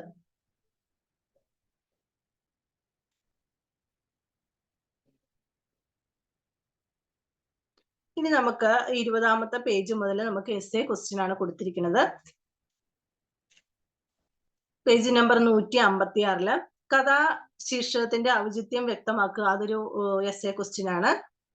ഈ നമ്മുടെ കഥാശീർഷകത്തിന്റെ ഔചിത്യം എന്ന ശ്രീ ഭഗവതി എന്ന് പറഞ്ഞ ഇങ്ങനെ നമ്മളോട് ഏതെങ്കിലുമൊക്കെ ചോദിച്ചു കഴിഞ്ഞാല്, ഇപ്പൊ നിങ്ങക്ക് ഈ കഥയായിട്ട് ബന്ധപ്പെടുത്തിയിട്ട് നമുക്കൊന്നും അറിയില്ല എന്ന് വെച്ചോളൂ. ഇപ്പൊ ഏതെങ്കിലും ഒരു ഭാഗം ചോദിച്ചിട്ട് നമുക്ക് അറിയത്തില്ലെങ്കിൽ എന്ത് ചെയ്യാം? നമ്മൾ പഠിച്ചിട്ടുള്ള പാഠഭാഗം പഠിച്ചിട്ടുണ്ട്. അതുമായിട്ട് ബേസ് ചെയ്തുകൊണ്ട് എന്ത് ചെയ്യാം? ഒരു ഇൻട്രൊഡക്ഷൻ ഒക്കെ എഴുതിയിട്ട് എന്ത് ചെയ്യാം? വിവരണത്തിൽ എന്ത് ചെയ്യാം? നമ്മൾ പഠിച്ചിട്ടുള്ള കാര്യങ്ങളൊന്നും എഴുതി വെച്ച് കഴിഞ്ഞാൽ നമുക്ക് എന്ത് ചെയ്യും? ഒരുവിധം മാർക്കുകളൊക്കെ സ്കോർ ചെയ്യാനായിട്ട് പറ്റും. അപ്പൊ എല്ലാ ക്വസ്റ്റ്യനും എന്ത് ചെയ്യുക? എക്സാമിന് അറ്റൻഡ് ചെയ്യുക. എനിക്കിതൊന്നും അറിയില്ല എന്ന് പറഞ്ഞ് ഒരു കാരണവശാലും വിട്ട് കളഞ്ഞേക്കരുത്. ആദ്യത്തെ 50 എണ്ണം വൺ വേർഡ് ക്വസ്റ്റ്യൻ ആണ് വരുന്നത്. അത് മസ്റ്റ് ആയിട്ട് അറ്റൻഡ് ചെയ്യണം. എല്ലാ ക്വസ്റ്റ്യനും അറ്റൻഡ് ചെയ്യണം. ഒരു സെന്റൻസോ 2 സെന്റൻസോ ഒക്കെ എഴുതി വെച്ചേച്ച് എന്ത് ചെയ്യുക? ആ മാർക്കിനനുസരിച്ച് എഴുതി വെച്ചോളൂ. അപ്പൊ എന്ത് ചെയ്യാം? അതിനനുസരിച്ച് നമുക്ക് മാർക്ക് കിട്ടും കേട്ടോ. ക്വസ്റ്റ്യൻ അറ്റൻഡ് ചെയ്യാതെ പോയേക്കരുത്. 1 പേജ് 2 പേജ് ഒന്നും എഴുതി വെച്ചേക്കരുത്. അതിനനുസരിച്ച് വൃത്തിയായിട്ട് പേജുകൾ നോക്കി ഒക്കെ വേണം എഴുതാനായിട്ട്. 50 ക്വസ്റ്റ്യൻ വൺ വേർഡ് ആണെങ്കിൽ പോലും നമുക്ക് ഒരു 2-2.5 പേജെങ്കിലും ആവശ്യമാണ് എഴുതാനായിട്ട്. അത് വൃത്തിയായിട്ട് എഴുതുക. പിന്നെ 2 മാർക്കിനുള്ള ക്വസ്റ്റ്യൻ ആണെങ്കിൽ നമുക്ക് എന്ത് ചെയ്യാം? 3-4 സെന്റൻസുകളായിരിക്കും ചിലപ്പോൾ ചോദിക്കുക അല്ലെ എഴുതാനായിട്ട്. 1-2 സെന്റൻസിൽ ഉത്തരം എഴുതാന്നായിരിക്കും പറയുക. അപ്പൊ 1-2 സെന്റൻസോ 3 സെന്റൻസിൽ എഴുതുക. അത് കംപ്ലീറ്റ് ചെയ്യുക. പിന്നെ 3 മാർക്കിന്റെ ക്വസ്റ്റ്യൻ കാണും അല്ലെ. ഷോർട്ട് എസ്സേ ആണ്. അപ്പൊ 1/2 പേജ് എഴുതാനായിരിക്കും പറയുക. അത് 1/2 പേജ് എഴുതുക. അപ്പൊ 1/2 പേജ് എഴുതുമ്പോൾ നിങ്ങൾക്ക് ബുദ്ധിമുട്ടാണെങ്കിൽ എന്ത് ചെയ്യുക? ഒരു ഇൻട്രൊഡക്ഷൻ എഴുതുക, ഇച്ചിരി സ്പേസ് ഇടുക, അതിനുശേഷം എഴുതുക, ഒരു കൺക്ലൂഷൻ എഴുതുക. അപ്പൊ ഒരു 1/2 പേജിന് നമുക്ക് 3 പാരഗ്രാഫ് ആയിട്ട് തിരിച്ചാൽ നമുക്ക് വളരെ കുറച്ച് എഴുതിയാലും മതി. നോക്കുന്നവർക്ക് ഒരു ഇംപ്രഷനും ഉണ്ടാവും. എസ്സേയും അതുപോലെ തന്നെയാണ് കേട്ടോ. അപ്പൊ ഇത് അതുപോലെ തന്നെയുള്ള ക്വസ്റ്റ്യൻ ആണ്. കഥാശീർഷകത്തിന്റെ ഔചിത്യം വ്യക്തമാക്കുക എന്നുള്ളത്. പിന്നെ ശ്രീ ഭഗവതി എന്ന കഥയിലെ ഭാര്യ കഥാപാത്രത്തിന്റെ സവിശേഷതകൾ വിശകലനം ചെയ്ത് കഥാപാത്ര നിരൂപണം തയ്യാറാക്കാനായിട്ടാണ് പറഞ്ഞിരിക്കുന്നത്. പിന്നെ 22ാമത്തെ ഒരു ക്വസ്റ്റ്യൻ നോക്കിക്കേ. ആധുനിക സമൂഹത്തിലെ പുരുഷ മേധാവിത്വത്തിന്റെ വക്താവാണ് ശ്രീ ഭഗവതി കഥയിലെ ഭർത്താവ്. നിങ്ങളുടെ നിരീക്ഷണങ്ങൾ അവതരിപ്പിക്കുക. ഈ 2 ക്വസ്റ്റ്യൻ മാറി മാറി ചോദിച്ചിട്ടുണ്ട്. ഈ 3 ക്വസ്റ്റ്യനും ചോദിച്ചിട്ടുള്ളതാണ് എക്സാമിന് മുന്നേ.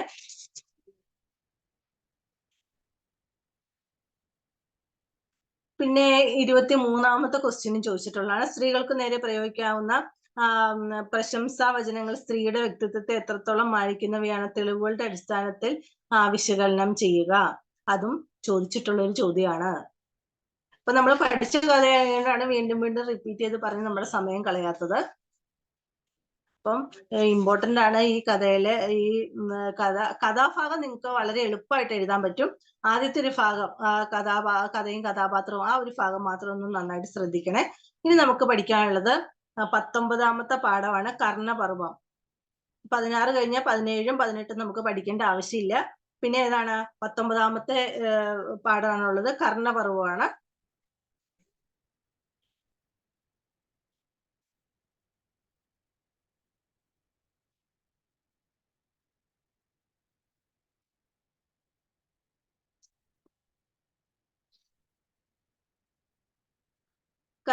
കർണപർവം എന്ന് പറയുന്ന കൃതി എഴുതിയിരിക്കുന്നത് SR ലാലാണ്.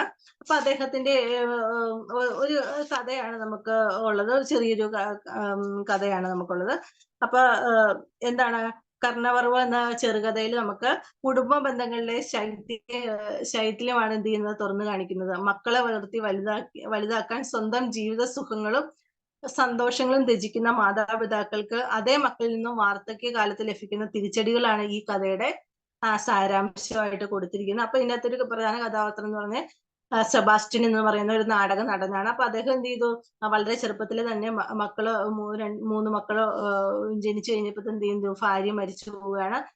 പിന്നെ എന്ത് ചെയ്തു? മക്കൾക്ക് വേണ്ടി അദ്ദേഹത്തിന്റെ ജീവിതം ഒഴിഞ്ഞു വെക്കുകയും ആ മക്കളെ നന്നായിട്ട് വളർത്തുകയും അല്ലെ ആ നാടക നടനായിരുന്നു. നാടകത്തിൽ അഭിനയിച്ചു. അങ്ങനെ നാടക കമ്പനി തുടങ്ങി. അങ്ങനെയൊക്കെ എന്ത് ചെയ്തു? പണം സമ്പാദിച്ച് മക്കളെ ഒരു നല്ല നിലയിലാക്കുകയൊക്കെ ചെയ്തു. പിന്നീട് വയസ്സനാം കാലത്ത് വീണ്ടും ഒരു നാടക കമ്പനി തുടങ്ങണമെന്ന് അദ്ദേഹത്തിന് ആഗ്രഹം തോന്നുകയും വീണ്ടും തുടങ്ങി. അതെന്ത് ചെയ്യാണ്? അദ്ദേഹത്തിന്റെ മനോനില തെറ്റിക്കുകയൊക്കെ ചെയ്യുകയാണ്. ലാസ്റ്റ് എന്ത് ചെയ്യാണ്? ഈ മക്കളെ എല്ലാം കൂടി എന്ത് ചെയ്തു? അച്ഛനെ എന്ത് ചെയ്യാണ്? നദിയില് ഒഴുക്കി വിടുകയാണ്. അപ്പൊ കർണൻ എന്ന് പറയുന്ന കഥാപാത്രം ഉണ്ടല്ലോ, നമുക്ക് മഹാഭാരതത്തിൽ നമുക്ക് കാണാൻ കഴിയും അല്ലെ? കർണന്. അപ്പൊ കർണനെ എന്താണ്? ജനിച്ചപ്പോഴാണ് അമ്മയായ കുന്തിദേവി എന്ത് ചെയ്യുന്നത്? നദിയിൽ ഒഴുക്കി വിടുന്നത്. അപ്പൊ ഇവിടെ അച്ഛനെ കർണൻ എന്ന് പറയുന്ന കഥാപാത്രത്തെയാണ് എന്ത് ചെയ്യുന്നത്? അച്ഛൻ എപ്പോഴും നാടകത്തിൽ ഈ സെബാസ്റ്റ്യൻ എന്ന് പറയുന്ന ആള് നാടകത്തിൽ അവതരിപ്പിക്കുന്നത്. അപ്പൊ ആ രീതിയിൽ തന്നെ മക്കൾ എന്ത് ചെയ്യാണ്? ലാസ്റ്റ് അദ്ദേഹത്തെ എന്ത് ചെയ്യാണ്? കൊണ്ടുപോയി എന്ത് ചെയ്യണം, നദിയില് ഒഴുക്കി വിടുകയാണ്. ആ ഒരു രീതിയിലേക്കാണ് കഥ നമ്മുടെ ഇതിനകത്ത് പോകുന്നത്. അപ്പൊ നമുക്ക് കഥയിലേക്ക് നേരിട്ട് പോകാം.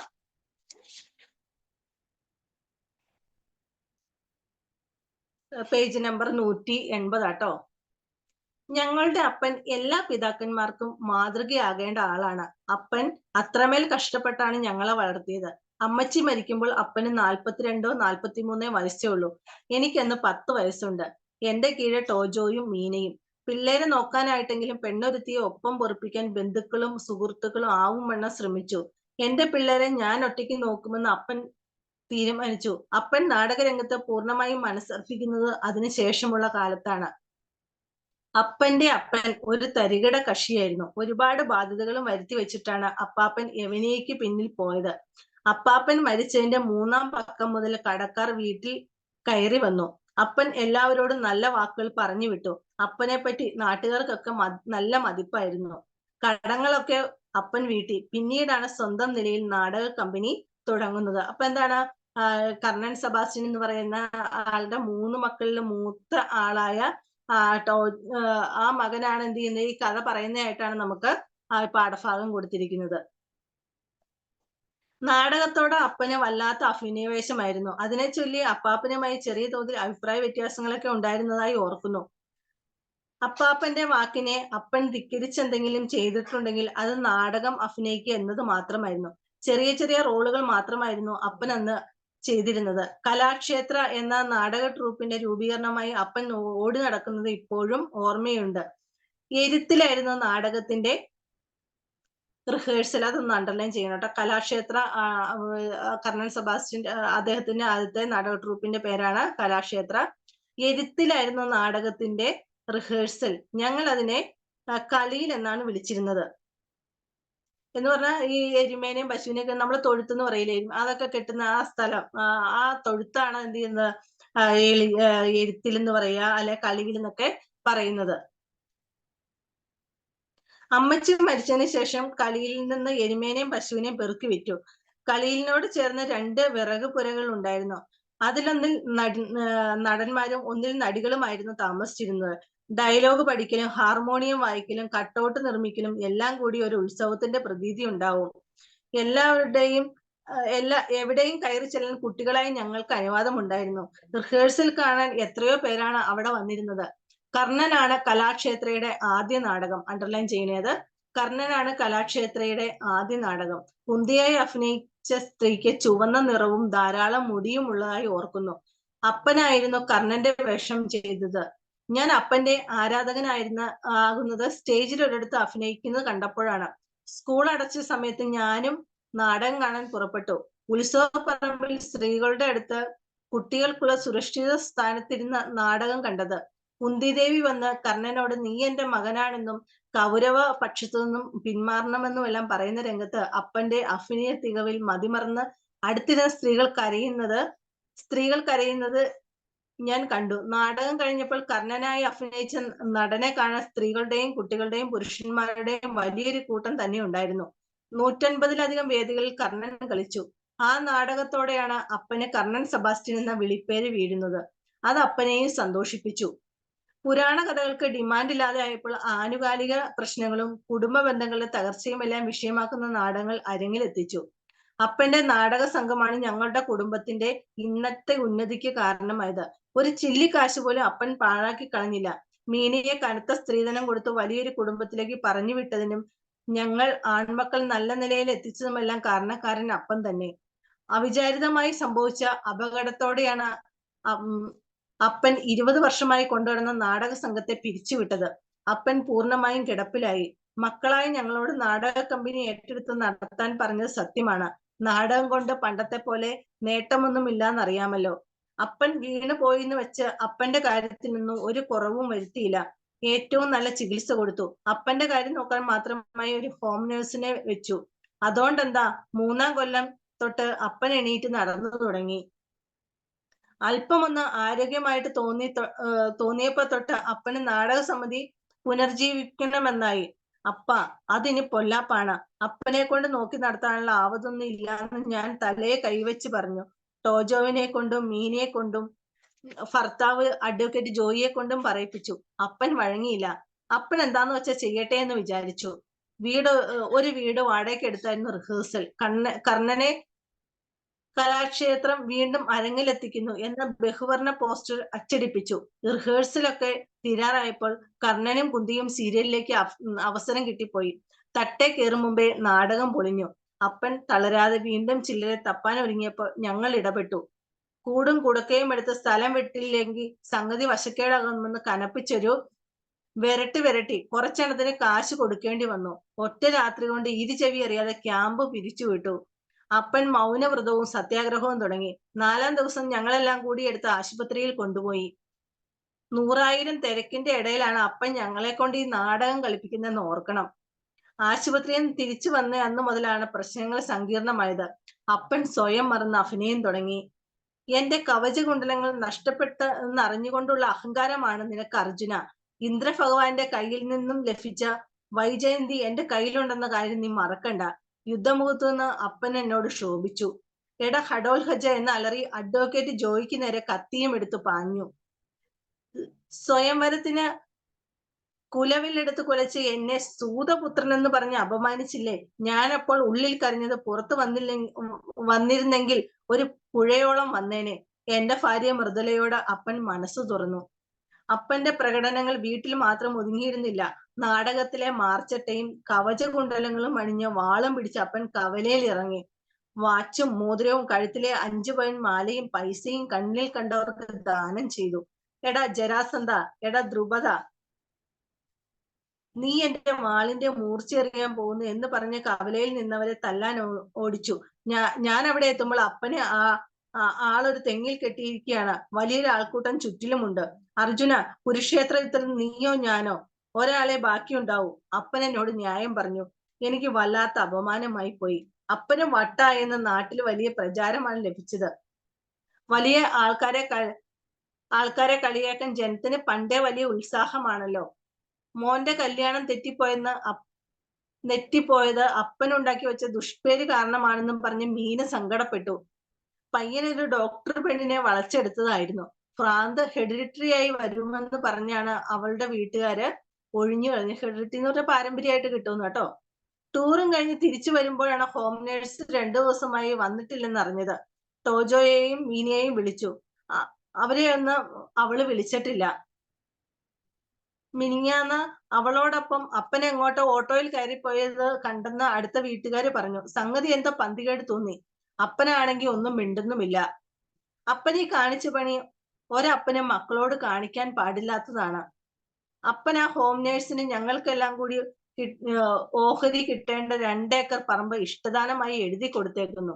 റെയിൽവേ സ്റ്റേഷനിൽ വെച്ച് അവളെ പൊക്കി കെട്ടിപ്പെറുക്കി ദൂരെ എവിടെയോ പോകാൻ പുറപ്പെട്ടതാണ് അവള്. പറഞ്ഞു വരുമ്പോ അവള് നിരപരാധിയായി. അപ്പനായിട്ടാ എല്ലാം ചെയ്തിരിക്കുന്നത്. രാവിലെ അവൾ അപ്പന് ചായ കൊടുക്കാൻ ചെന്നതാണ്. ഭവതിക്ക് എന്താണ് വേണ്ടത്? ദാനശീലനായ കർണനോട് എന്ത് വേണമെങ്കിലും ചോദിച്ചോളൂ. ഒന്നും വേണ്ടെന്ന് പറഞ്ഞിട്ടും അപ്പൻ നിർബന്ധിച്ചു. ഞാൻ കേറിപ്പാർക്കാൻ 5 സെന്റ് പുരയിടമേ ചോദിച്ചുള്ളൂ. ഉടനെ എന്നെ വിളിച്ച് രജിസ്റ്റർ ഓഫീസിൽ പോയി 5 സെന്റൊന്നും പോരാ എന്നും പറഞ്ഞ് മുഴുവനും എന്റെ പേരിൽ എഴുതി തന്ന. അവളെ അന്വയിപ്പിക്കാനും മാറ്റി എഴുതിക്കാനും മറ്റുമായി കാശും മെനക്കേടും കുറെയായി. ഇതിങ്ങനെ നിസ്സാരമായിട്ട് തള്ളിക്കളയാൻ പറ്റത്തില്ല. അപ്പനിപ്പോ ഇതൊക്കെ തന്നെ ചെയ്യും. ടോജോയ്ക്ക് വികാരം വന്നു. അവൻ പമ്പരം പോലെ നിന്ന് തിരിയുവാണ്. ജോയി മദ്യപിച്ച പിന്നെ കമാന്നും മിണ്ടത്തില്ല. ഇച്ചായൻ എന്തേലുമൊക്കെ ഒന്ന് തീരുമാനിക്കുക. ടോജോ എന്റെ മുന്നിൽ വന്നിരിപ്പായി. ടെറസിലെ മഴ ചന്നം പിന്നെ പെയ്യുന്നുണ്ട്. ടോജോ, നിന്നെ കൊണ്ട് വണ്ടി ഓടിക്കാൻ പറ്റുമോ? ഞാൻ ഫിറ്റൊന്നും അല്ല. ടോജോ വണ്ടി സ്റ്റാർട്ടാക്കി. നിർത്തിയപ്പോൾ ഞാനും ടോജോയും അപ്പനെ എടുത്ത് വണ്ടിക്കകത്തിട്ടു. അപ്പനൊന്ന് ഉണർന്നിട്ട് ഉറക്കത്തിലേക്ക് പോയി. മഴ ഇപ്പോ വല്ലാണ്ട് കനത്തു തുടങ്ങി. വണ്ടിക്കകത്ത് ആരും മിണ്ടുന്നില്ല. നിർത്ത്, ഞാൻ ആജ്ഞാപിച്ചു. അപ്പനെ ഞങ്ങൾ 3 ആളും കൂടി പൊക്കിയെടുത്തു. പുറത്ത് മഴ വീണപ്പോ അപ്പൻ ഉണർന്നു. ഒരാഴ്ചയായി മഴ മനുഷ്യനെ മെനക്കെടുത്തണ. ഞാൻ എവിടെയാ? അപ്പന്റെ ശബ്ദം കിളിയുടേത് പോലെ നേർത്തിരുന്നു. കുറച്ചകലെ ജലം കുത്തിയൊഴുകുന്നത് കേൾക്കാം. അശ്വിനി നദിയുടെ കരയിലാണ് നമ്മൾ ഇപ്പോൾ. അപ്പൻ ഇരുട്ടിൽ തുറച്ചു നോക്കി. പ്രിയപ്പെട്ട കർണ, എന്റെ പൊന്നുമോനെ, നിന്നെ ഞാൻ ഈ നദിയിലേക്ക് ഒഴുക്കി വിടുകയാണ്. ദുർവാസാവു മഹർഷിയുടെ വരം ഭാഗ്യഹീനയായ ഈ അമ്മ പരീക്ഷിച്ചതാണ് മോനെ. ഈ അമ്മയോട് നീ പൊറുക്കണേ. ഞാൻ ശബ്ദ ക്രമീകരണം നടത്തി സ്ത്രീയുടെ ഒച്ചയിൽ പറഞ്ഞു. ടോജോയ്ക്ക് ചിരി പൊട്ടിയത് അങ്ങനെ ജോയി ഒരു നോട്ടം കൊണ്ട് വിളിക്കി. ടോജോയ്ക്ക് ഇങ്ങനെയാണ്, ചെറിയ തമാശ കണ്ടാലും മതി ചിരി വരാൻ. സാരമില്ലമ്മേ, എന്നെ പെട്ടിയിൽ ഒഴുക്കിക്കോളൂ. വളർത്തച്ഛനാകാൻ പോകുന്ന അതിരഥന്റെയും അമ്മ രാധയുടെയും അടുത്ത് ഞാൻ എത്തുമല്ലോ. കുട്ടികളില്ലാത്ത അവരെന്നെ സ്വന്തം പുത്രനെ പോലെ വളർത്തിക്കോളൂ. പൊടുന്നനെ അപ്പൻ കൈകാലിട്ട് അടിച്ച് കുഞ്ഞിനെ പോലെ തൊള്ള തുറന്ന് കരയാൻ തുടങ്ങി. മലവെള്ളം കൊണ്ട് നദി കരകവിഞ്ഞ് ഒഴുകുന്നുണ്ടായിരുന്നു. ടോജോയും ജോയിയും കൂടി കരയിൽ നിന്നും ഒരു വള്ളം അഴിച്ച് വെള്ളത്തിലേക്ക് നിരക്കിയിരുത്തി. അപ്പൻ വെള്ളത്തിൽ കിടന്ന് കൈകാലിട്ടിളക്കി മോണ കാട്ടി നിഷ്കളങ്കമായി ഞങ്ങളെ നോക്കി ചിരിച്ചു. വള്ളത്തെ മലവെള്ളം ദൂരേക്ക് മാറ്റിക്കൊണ്ടുപോയി. എടാ ടോജോ, നീ നാളെ പള്ളിയിൽ വിളിച്ചിട്ട് രാത്രിയില് അപ്പനെ കാണാതായ വിവരം പറഞ്ഞേക്കണം. ജോയി: ഇല്ല, ഞാൻ തന്നെ പോലീസ് സ്റ്റേഷനിലും പോയി ഒരു കംപ്ലൈന്റ് കൊടുത്തേക്കാം. ഇച്ചായൻ തന്നെ പള്ളിയിലേക്കും വിളിച്ചേക്ക്. ഞാൻ ചിലപ്പോ അച്ഛനോട് പറയണേന്റെ ഇടയില് ചിരിച്ചു പോകും.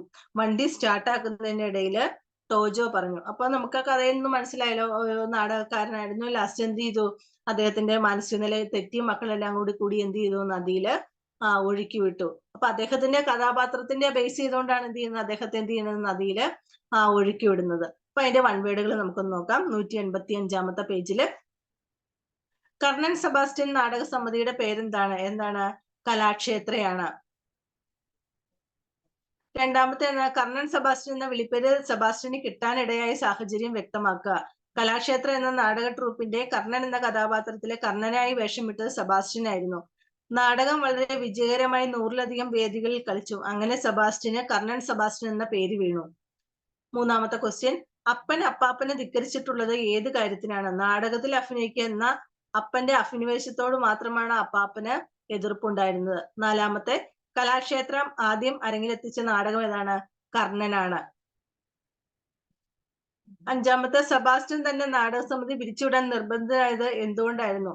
അവിചാരിതമായി സംഭവിച്ച അപകടത്തോടെയാണ് സെബാസ്റ്റ്യന് തന്റെ നാടക സമിതി പിരിച്ചുവിടേണ്ടി വന്നത്. ആറാമത്തെ ക്വസ്റ്റ്യൻ എന്താണ്? രണ്ടാമത് നാടക സമിതി രൂപീകരിച്ചപ്പോൾ നാടകം അരങ്ങിലെത്തും മുമ്പേ പൊളിയാനുള്ള കാരണം എന്തായിരുന്നു? നാടകത്തിന്റെ റിഹേഴ്സലൊക്കെ പൂർത്തിയായപ്പോൾ പ്രധാന കഥാപാത്രങ്ങളായ കുന്തിയുടെയും കർണന്റെയും വേഷം ചെയ്തിരുന്ന നടന്മാർ സീരിയലിലേക്ക് അഭിനയിക്കാൻ അവസരം കിട്ടിപ്പോയി. അതോടെ നാടകം സ്റ്റേജിലെത്തും മുമ്പേ പൊളിഞ്ഞു. ഏഴാമത്തെ ക്വസ്റ്റ്യൻ നോക്കിക്കേ. അപ്പനീ കാണിച്ച പണി ഒരപ്പനും മക്കളോട് കാണിക്കാൻ പാടില്ലാത്തതാണ്. എന്താണ് അപ്പൻ കാണിച്ച പണി? നമ്മൾ ഇപ്പൊ പഠിച്ചു കഴിഞ്ഞുള്ളൂ. സെബാസ്റ്റ്യന്റെ പേരിലുണ്ടായിരുന്ന 2 ഏക്കർ സ്ഥലം ഹോം നേഴ്സിന് ഇഷ്ടദാനമായിട്ട് എഴുതി കൊടുത്തു. മക്കൾക്ക് ഓഹരി കിട്ടേണ്ട സ്ഥലം നഷ്ടപ്പെട്ടല്ലോ എന്ന് കരുതിയാണ് മക്കൾ ഇപ്രകാരം അഭിപ്രായപ്പെട്ടത്. പിന്നെ എട്ടാമത്തെ ക്വസ്റ്റ്യൻ, മനോനില തെറ്റി സ്വയം മറന്നുള്ള സെബാസ്റ്റ്യന്റെ പ്രവൃത്തികൾ വിശദീകരിക്കുക. ആശുപത്രിയിൽ നിന്നും തിരികെ വന്ന അപ്പൻ സ്വയം മറന്ന് അഭിനയം തുടങ്ങി. തന്റെ നാടകത്തിലെ നായകനായി സ്വയം മാറി. മുന്നിൽ കണ്ടവരെയെല്ലാം നാടകത്തിലെ മറ്റ് കഥാപാത്രങ്ങളായി സങ്കല്പിച്ച് സംസാരിക്കാൻ തുടങ്ങി. മനോനില നഷ്ടപ്പെട്ട അപ്പന്റെ പ്രകടനം വീട്ടിലെ ഒരു നാടക സ്റ്റേജ് പോലെയാക്കി. പിന്നെ അടുത്തൊരു ക്വസ്റ്റ്യൻ നോക്കിയേ. കർണപർവ്വത്തിലെ അപ്പൻ കവലയിൽ ഇറങ്ങി കാട്ടിക്കൂട്ടിയത് എന്തൊക്കെയാണ്? അല്ലെ, നമ്മളിപ്പോ പഠിച്ചു. നാടകത്തിലെ മാർച്ചട്ടയും കവചകുണ്ടലങ്ങളും അണിഞ്ഞ് യുദ്ധ സമയത്ത് ഉപയോഗിക്കുന്ന ഒരു മേലാവരണത്തിനാണ് നമ്മൾ എന്ത് പറയുക? മാർച്ചട്ട എന്ന് പറയുന്നത്. അല്ലെ, നമ്മൾ യുദ്ധം ചെയ്യുന്ന ആളുകൾ ധരിക്കുന്നത്. വാളും പിടിച്ചു കവലയിലേക്ക് ചെന്നു. വാളും മോതിരവും കഴുത്തിലെ 5 പവന്റെ മാലയും പൈസയും എല്ലാം വഴിയിൽ കണ്ടവർക്കെല്ലാം ദാനം ചെയ്തു. ചിലരൊക്കെ യുദ്ധരംഗത്തെ ശത്രുക്കളായി. ഊരിപ്പിടിച്ച വാളുമായി ഓടിക്കാൻ തുടങ്ങി. കർണൻ എന്ന കഥാപാത്രത്തെ താനറിയാതെ തന്നെ അപ്പൻ എന്ത് ചെയ്യാൻ തുടങ്ങി? അനുകരിക്കാനായിട്ട് തുടങ്ങി. അപ്പനെ നദിയിൽ ഒഴുക്കിയ ശേഷം വണ്ടി സ്റ്റാർട്ടാക്കുന്നതിനിടയിൽ ടോജോ എന്താണ് പറഞ്ഞത്?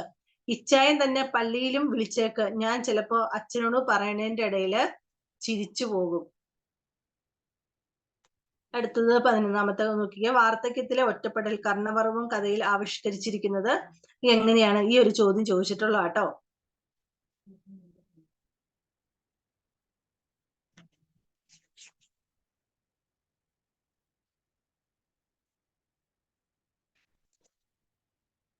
അപ്പൊ ആ ഒരു അദ്ദേഹത്തിന്റെ ഒരു എന്താ പറയാ കഥാപാത്ര നിരൂപണം പോലെയാണ് ചോദിച്ചിരിക്കുന്നത്. ഇപ്പൊ 42ാമത്തെ വയസ്സിൽ ഭാര്യ മരിച്ച സെബാസ്റ്റ്യന് ഭാര്യയെ നഷ്ടപ്പെട്ടു. അല്ലെ? 3 മക്കളിൽ മൂത്തയാൾക്ക് 10 വയസ്സ് മറ്റൊരു കല്യാണം കഴിക്കാൻ ആളുകൾ നിർബന്ധിച്ചു. പക്ഷെ അദ്ദേഹം എന്ത് ചെയ്തു? അതിന് സമ്മതിച്ചില്ല. പിന്നെ എന്ത് ചെയ്തു? നാടക ട്രൂപ്പ് തുടങ്ങി, നാടകം കളിച്ചു, നല്ല വരുമാനം ഉണ്ടായി, മക്കളൊക്കെ നല്ല നിലയിൽ എത്തിച്ചേർന്നു. പിന്നെ ആ സമയത്താണ് അദ്ദേഹത്തിന് ഒരു അപകടം സംഭവിക്കുന്നത്. അതിനുശേഷം എന്ത് ചെയ്തു? കിടപ്പിലായിപ്പോയി. കിടപ്പിലായിപ്പോയി. മക്കള് നന്നായി അദ്ദേഹത്തെ നോക്കി, ഹോം നേഴ്സിനെയൊക്കെ വെച്ച്. അപ്പൊ അതിനുശേഷം എന്ത് ചെയ്തു? അദ്ദേഹം എണീറ്റ് നടക്കാൻ തുടങ്ങി. വീണ്ടും നാടകസമിതി എന്ത് ചെയ്തു? തട്ടിക്കൂട്ടി കൊണ്ടുവന്നു. പക്ഷെ എന്ത് ചെയ്തു? നാടകം തട്ടേ കയറുന്നേക്ക് മുമ്പ് കുന്തിയും കർണനൊക്കെ ആയിട്ട് അഭിനയിക്കുന്ന നടിയൻ നടന്മാർ സീരിയലിലേക്ക് അവരെന്ത് ചെയ്തു? പോയോടുകൂടി നാടകം പൊളിഞ്ഞു പോയി. പിന്നെ അപ്പൊ തന്നെ എന്ത് ചെയ്തു? മക്കളെ ഇടപെട്ട് എന്ത് ചെയ്തു? നാടക ട്രൂപ്പ് പിരിച്ചുവിടുകയാണ് ചെയ്തത്. അതോടുകൂടി അദ്ദേഹത്തിന്റെ സമനില തെറ്റുകയാണ് ചെയ്യുന്നത്. ലാസ്റ്റ് എന്ത് ചെയ്തു? പ്രശ്നങ്ങൾ ഉണ്ടാക്കുന്നു. സ്വയം കർണനായിട്ട് വിചാരിച്ചുകൊണ്ട് എന്ത് ചെയ്യുന്നു? നാട്ടിലും വീട്ടിലും ഒക്കെ ഇറങ്ങി എന്ത് ചെയ്യാണ്? അദ്ദേഹം പ്രശ്നങ്ങൾ ഉണ്ടാക്കിയാണ്. ലാസ്റ്റ് മക്കൾ എന്ത് ചെയ്യാണ്? അദ്ദേഹത്തെ ഒഴിവാക്കാനായിട്ട് ശ്രമിക്കുകയും കർണന്റെ അല്ലെ, ആ കർണന്റെ ഒരു ഇതിലോട് കൂടി തന്നെ അല്ലെ, കർണനെ ജനിച്ചപ്പോഴാണ് അമ്മയായ കുന്തിദേവി നദിയിൽ ഒഴുക്കിയെങ്കിൽ ഇത് വാർദ്ധക്യത്തിലാണ് മക്കൾ എന്ത് ചെയ്യുന്നത്? അദ്ദേഹത്തെ നദിയിൽ ഒഴുക്കി വിടുന്നത് അല്ലെ? അതാണ് നമുക്ക് അതിൻ്റെ അകത്ത് കൊടുത്തിരിക്കുന്നത്. എന്തിന്റെ പേരിലാണ് ആ അപ്പന്റെ സ്വത്തിനും ദുരഭിമാനത്തിന്റെയും പേരിൽ ഈ 2 കാര്യങ്ങൾ കൊണ്ടാണ് എന്ത് ചെയ്യുന്നത്? മക്കള് അദ്ദേഹത്തെ എന്ത് ചെയ്യുന്നത്? നദിയില് ഒഴിക്കണം. ഒന്ന് അപ്പൻ ജീവിച്ചിരുന്നു കഴിഞ്ഞാൽ മക്കൾക്ക് അപ്പന് അല്ലെ, അപ്പന് ഭ്രാന്താണെന്ന് പറഞ്ഞു കഴിഞ്ഞാല് അത് അവർക്കൊരു നാണക്കേടാണ്. അതൊരു കാരണമാണ്. പിന്നെ ഉള്ള സ്വത്തുക്കൾ മുഴുവൻ ഇനിയും എന്ത് ചെയ്യും? അപ്പൻ ആർക്കെങ്കിലും ഒക്കെ എഴുതി കൊടുത്തെങ്കിലോ എന്നൊക്കെ വിചാരിച്ചുകൊണ്ടാണ് മക്കൾ എന്ത് ചെയ്യുന്നത്? അദ്ദേഹത്തെ നദിയില് ഒഴുക്കി വിടുന്നത്. അടുത്തൊരു ക്വസ്റ്റ്യൻ. പുരാണ കഥയും വർത്തമാന ജീവിതവും കൂട്ടിയിണക്കിയുള്ള രചനാതന്ത്രം കർണപർവ്വത്തിൽ എത്രമാത്രം വിജയിച്ചിട്ടുണ്ട്? അപ്പൊ അത് നമ്മളിപ്പോ പറഞ്ഞു കേട്ട അദ്ദേഹത്തിന്റെ ആ ഒരു ഇതല്ലേ, സെബാസ്റ്റ്യൻ അപ്പൻ വലിയ ധാരാളിയായിരുന്നു, ഉള്ളതല്ല അല്ലെ? സെബാസ്റ്റ്യന്റെ അപ്പൻ എന്ന് പറഞ്ഞാൽ കർണൻ സെബാസ്റ്റ്യന്റെ അച്ഛന്റെ കാര്യമാണ് പറയുന്നത്. അപ്പൊ പിന്നെ ആണ് സെബാസ്റ്റ്യൻ എന്ത് ചെയ്തു? ഭയങ്കരമായിട്ട് കഷ്ടപ്പെട്ടു, എല്ലാം ഉണ്ടാക്കി അല്ലെ? അപ്പൊ ആ ഒരു പുരാണ കഥയായിട്ട് എന്ത് ചെയ്യുന്നത്? ബന്ധപ്പെടുത്തിയാണ് പറയുന്നത്. സെബാസ്റ്റ്യന്റെ ചെറുപ്രായത്തിലെ ഭാര്യ മരിച്ചതുകൊണ്ട് ഏറെക്കുറെ പുരാണത്തിലെ കർണനെ പോലെ അനാഥത്വത്തിന്റെ വേദന അനുഭവിച്ച ആളാണ് നമ്മുടെ സെബാസ്റ്റ്യനും. കുരുക്ഷേത്ര യുദ്ധത്തിലെ പോരാളിയായ കർണനെ പോലെ തന്നെ ജീവിത യാഥാർത്ഥ്യങ്ങളോട് പടവെട്ടിയാണ് സെബാസ്റ്റ്യൻ എന്ത് ചെയ്തത്? ജീവിച്ചത്. പിന്നെ നാടകത്തോടും അഭിനയത്തോടുമുള്ള അടങ്ങാത്ത താല്പര്യം അയാളിൽ ഉണ്ടായിരുന്നു അല്ലെ? ചിലപ്പോ ഈ ഒറ്റപ്പെടലിന്റെ വേദന മറക്കുന്നതിന് വേണ്ടിയിട്ടായിരിക്കും അദ്ദേഹം എന്ത് ചെയ്തത്? നാടകത്തിലേക്ക് അഭിനയിക്കുന്നതിനും അത് നാടക കമ്പനിയുടെ പുറകെ പോകുന്നു. അപ്പൊ നമ്മൾ എന്ത് ചെയ്യും? നമ്മളെപ്പോഴും എന്ത് ചെയ്യും? മറ്റുള്ള കാര്യങ്ങളുമായിട്ട് നമ്മൾ എപ്പോഴും തിരക്കിലൊക്കെ നിൽക്കുകയാണെങ്കിൽ നമുക്ക് എന്തെങ്കിലും ദുഃഖങ്ങളുണ്ടെങ്കിൽ നമ്മൾ എന്ത് ചെയ്യുന്നു? അത് മറന്നു പോകുന്നു അല്ലെ? നമ്മുടെ മനസ്സിന് ദുഃഖങ്ങളുണ്ടെങ്കിൽ നമ്മൾ അങ്ങനെ ഇരിക്കുമ്പോഴാണ് നമുക്ക് എന്ത് ചെയ്യുക? ദുഃഖം ഇങ്ങനെ ഇരട്ടിച്ചു വരുന്നത് അല്ലെ? നമ്മൾ എന്തെങ്കിലും വേറെ ജോലികളിലൊക്കെ എൻഗേജ്ഡ് ആയിട്ട് ഇരിക്കുകയാണെങ്കിൽ നമ്മൾ എന്ത് ചെയ്യുന്നു? അതിൽ നിന്നും നമ്മൾ എന്ത് ചെയ്യുന്നു? മറന്നു പോവുകയും മാറിപ്പോവുകയൊക്കെ ചെയ്യും അല്ലെ? അപ്പൊ അദ്ദേഹം ചിലപ്പോ എന്തിനു വേണ്ടിയിട്ടായിരിക്കും ഈ ദുഃഖം മറക്കുന്നത്? ഭാര്യയൊക്കെ മരിച്ചുപോയി ദുഃഖം മറക്കുന്നതിന് വേണ്ടിയിട്ടായിരിക്കും എന്ത് ചെയ്തത്? നാടകസമിതി രൂപീകരിക്കുക, അതിന്റെ പുറകിൽ അദ്ദേഹം എന്ത് ചെയ്തത്? നടക്കുകയൊക്കെ ചെയ്യുന്നത്. ഇനി നമുക്ക് 13ാമത്തെ ഒരു ക്വസ്റ്റ്യൻ കൊടുത്തേക്കുന്നുണ്ട്. കറുത്ത ഹാസ്യം കർണപർവ്വം എന്ന കഥയിൽ എത്രമാത്രം ഉൾച്ചേർന്നിരിക്കുന്നു? അണ്ടർലൈൻ ചെയ്യണേ. കറുത്ത ഹാസ്യം പേജ് നമ്പർ 188 എസ്എ ക്വസ്റ്റ്യൻ ആണ്. ദുഃഖകരമായ സംഭവത്തെ ഹാസ്യത്തിൽ പൊതിഞ്ഞ് അവതരിപ്പിക്കുന്നതിനാണ് നമ്മൾ എന്താ പറയാ? കറുത്ത ഹാസ്യം എന്ന് പറയുന്നത്. അണ്ടർലൈൻ ചെയ്യണേ. കറുത്ത ഹാസ്യം എന്ന് നമുക്ക് 2 മാർക്കിന് ചോദിച്ചിട്ടുണ്ട്, 1 വേർഡ് ചോദിച്ചിട്ടുണ്ട്. അപ്പൊ എന്താണ്? ദുഃഖകരമായ സംഭവത്തെ എന്ത് ചെയ്യുന്നു? ഹാസ്യത്തിൽ പൊതിഞ്ഞ് അവതരിപ്പിക്കുന്നതിനെയാണ് നമ്മൾ എന്താ പറയാ? കറുത്ത ഹാസ്യം എന്ന് പറയുന്നത്. കഥയുടെ തുടക്കത്തിൽ തന്നെ ഞങ്ങളുടെ അപ്പൻ എല്ലാ പിതാക്കന്മാർക്കും മാതൃകയാകേണ്ട ആളാണ്, അപ്പൻ അത്രമേൽ കഷ്ടപ്പെട്ടാണ് ഞങ്ങളെ വളർത്തിയെന്ന് വളരെ ബഹുമാനത്തോട് പറയുന്ന മക്കൾ തന്നെയാണ് അവസാനം അപ്പനെ എന്ത് ചെയ്യുന്നത്? വെള്ളത്തില് ഒഴുക്കി വിടുന്നത്. പിന്നെ കർണൻ സെബാസ്റ്റ്യൻ എന്ന വിളിപ്പേര് സെബാസ്റ്റ്യന് അഭിമാനമുള്ളതാണെങ്കിലും മറ്റുള്ളവർക്ക് എന്താണ്? ഒരു പരിഹാസമായിട്ടാണ് തോന്നുന്നത്. അപ്പൻ വീണ് പോയെന്ന് വെച്ച് അപ്പന്റെ കാര്യത്തിലൊന്നും ഒരു കുറവും വരുത്തിയില്ല. ഏറ്റവും നല്ല ചികിത്സ കൊടുത്തു. അപ്പന്റെ കാര്യം നോക്കാനായി ഹോം നേഴ്സിനെ വെച്ച് എന്ന് പറയുന്നു. അപ്പനെ ആശുപത്രിയിൽ കൊണ്ടുപോകുന്ന കാര്യം പറയുമ്പോൾ മക്കളുടെ ഈർഷ്യയും കാണാൻ കഴിയും. അപ്പൊ പറയുന്നുണ്ട്, ഈ മനുഷ്യർക്ക് 100,000 കൂട്ടം ജോലിയിൽ തിരക്കിനിടയിലാണ് അപ്പൻ ഞങ്ങളെ കൊണ്ട് ഈ നാടകം കളിപ്പിക്കുന്നതെന്ന് മകൻ പറയുന്നുണ്ട്. അപ്പൊ ഈ മക്കളെ വളർത്തി വലുതാക്കി അവരുടെ കാര്യങ്ങളെല്ലാം ചെയ്ത് അവരെ നല്ലൊരു നിലയിൽ എത്തിക്കാൻ അച്ഛനെ ഒരുപാട് കഷ്ടപ്പെട്ടു. അപ്പൊ അച്ഛന്റെ ഒരു ചെറിയ ആവശ്യം വരുമ്പോൾ മക്കൾ എന്താണ് പറയുന്നത്? അവരുടെ തിരക്കുകളെ കുറിച്ചാണ് പറയുന്നത്. എന്റെ കവചകുണ്ടലങ്ങൾ നഷ്ടപ്പെട്ടെന്ന് അറിഞ്ഞുകൊണ്ടുള്ള അഹങ്കാരമാണ് നിനക്ക് അർജുന. ഇന്ദ്രഭഗവാന്റെ കയ്യിൽ നിന്നും ലഭിച്ച വൈജയന്തി എന്റെ കയ്യിലുണ്ടെന്ന കാര്യം നീ മറക്കണ്ട എന്ന് അപ്പൻ മകനോട് പറയുന്ന ഭാഗം. എട ഖഡോൽഖജ എന്ന് അലറിക്കൊണ്ട് മരുമകനായി ജോയിക്കെതിരെ കത്തിയും എടുത്തു പാഞ്ഞത്. നാടകത്തിലെ പോർച്ചട്ടയും കവചകുണ്ടലങ്ങളും അണിഞ്ഞ് വാളും പിടിച്ച് അപ്പൻ കവലയിൽ ഇറങ്ങി വാളും മോതിരവും ആഭരണങ്ങളും ഒക്കെ ദാനശീലനായ പുരാണത്തിലെ കർണനെ പോലെ ദാനം ചെയ്തത്. അപ്പൊ ആ ഒരു കഥാപാത്രത്തിന്റെ ഒരു എന്താണ് അദ്ദേഹത്തിന്റെ നാടകത്തിലുള്ള സംഭാഷണങ്ങളാണ് അദ്ദേഹം എന്ത് ചെയ്യുന്നത്, കവലയിൽ ഇറങ്ങി മക്കളോടൊക്കെ എന്ത് ചെയ്യുക, പറയുക. അപ്പൊ അവസാനം അപ്പനെ നദിയിലൊഴുക്കാൻ കൊണ്ടുപോകുന്ന രംഗവും ഹാസ്യാത്മകമായിട്ടാണ് എന്ത് ചെയ്യുന്നത്, അവതരിപ്പിച്ചത്. ദുഃഖകരമായ ഒരു കാര്യം, അച്ഛനെ നദിയിൽ ഒഴുക്കി വിടുക എന്ന് പറഞ്ഞാൽ ദുഃഖകരമായ ഒരു കാര്യം. പക്ഷെ അത് എങ്ങനെ അവതരിപ്പിച്ചിരിക്കുന്ന ഹാസ്യമായിട്ടാണ്. മക്കളുടെ വാക്കുകളും ഹാസ്യത്തിൽ പൊതിഞ്ഞവയാണ്. പക്ഷേ വായനക്കാരന്റെ ഉള്ളിൽ ചെറിയൊരു നീറ്റിലാണ് ആ ഭാഗം വായിക്കുമ്പോൾ അനുഭവപ്പെടുന്നത്.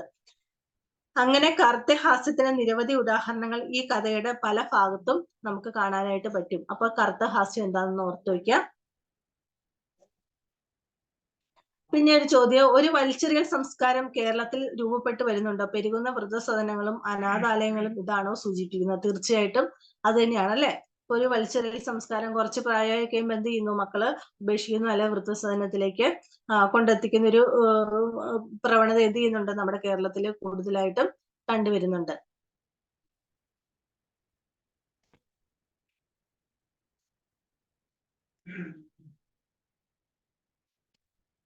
പിന്നെ നമ്മൾ 2 ചാപ്റ്ററാണ് പഠിച്ചത്, അല്ലെ?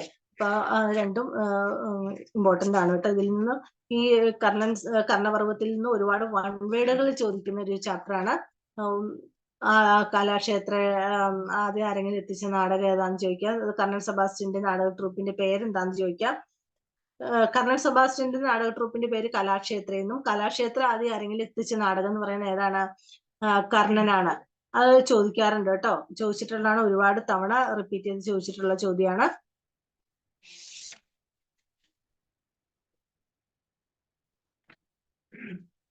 ഇനി നമുക്ക്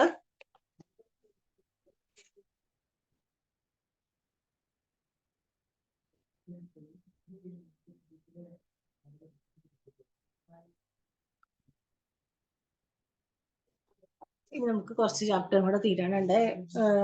അപ്പൊ നമ്മൾ അടുത്ത ക്ലാസ്സുകളിലായിട്ട് നമുക്ക് കംപ്ലീറ്റ് ചെയ്യണം.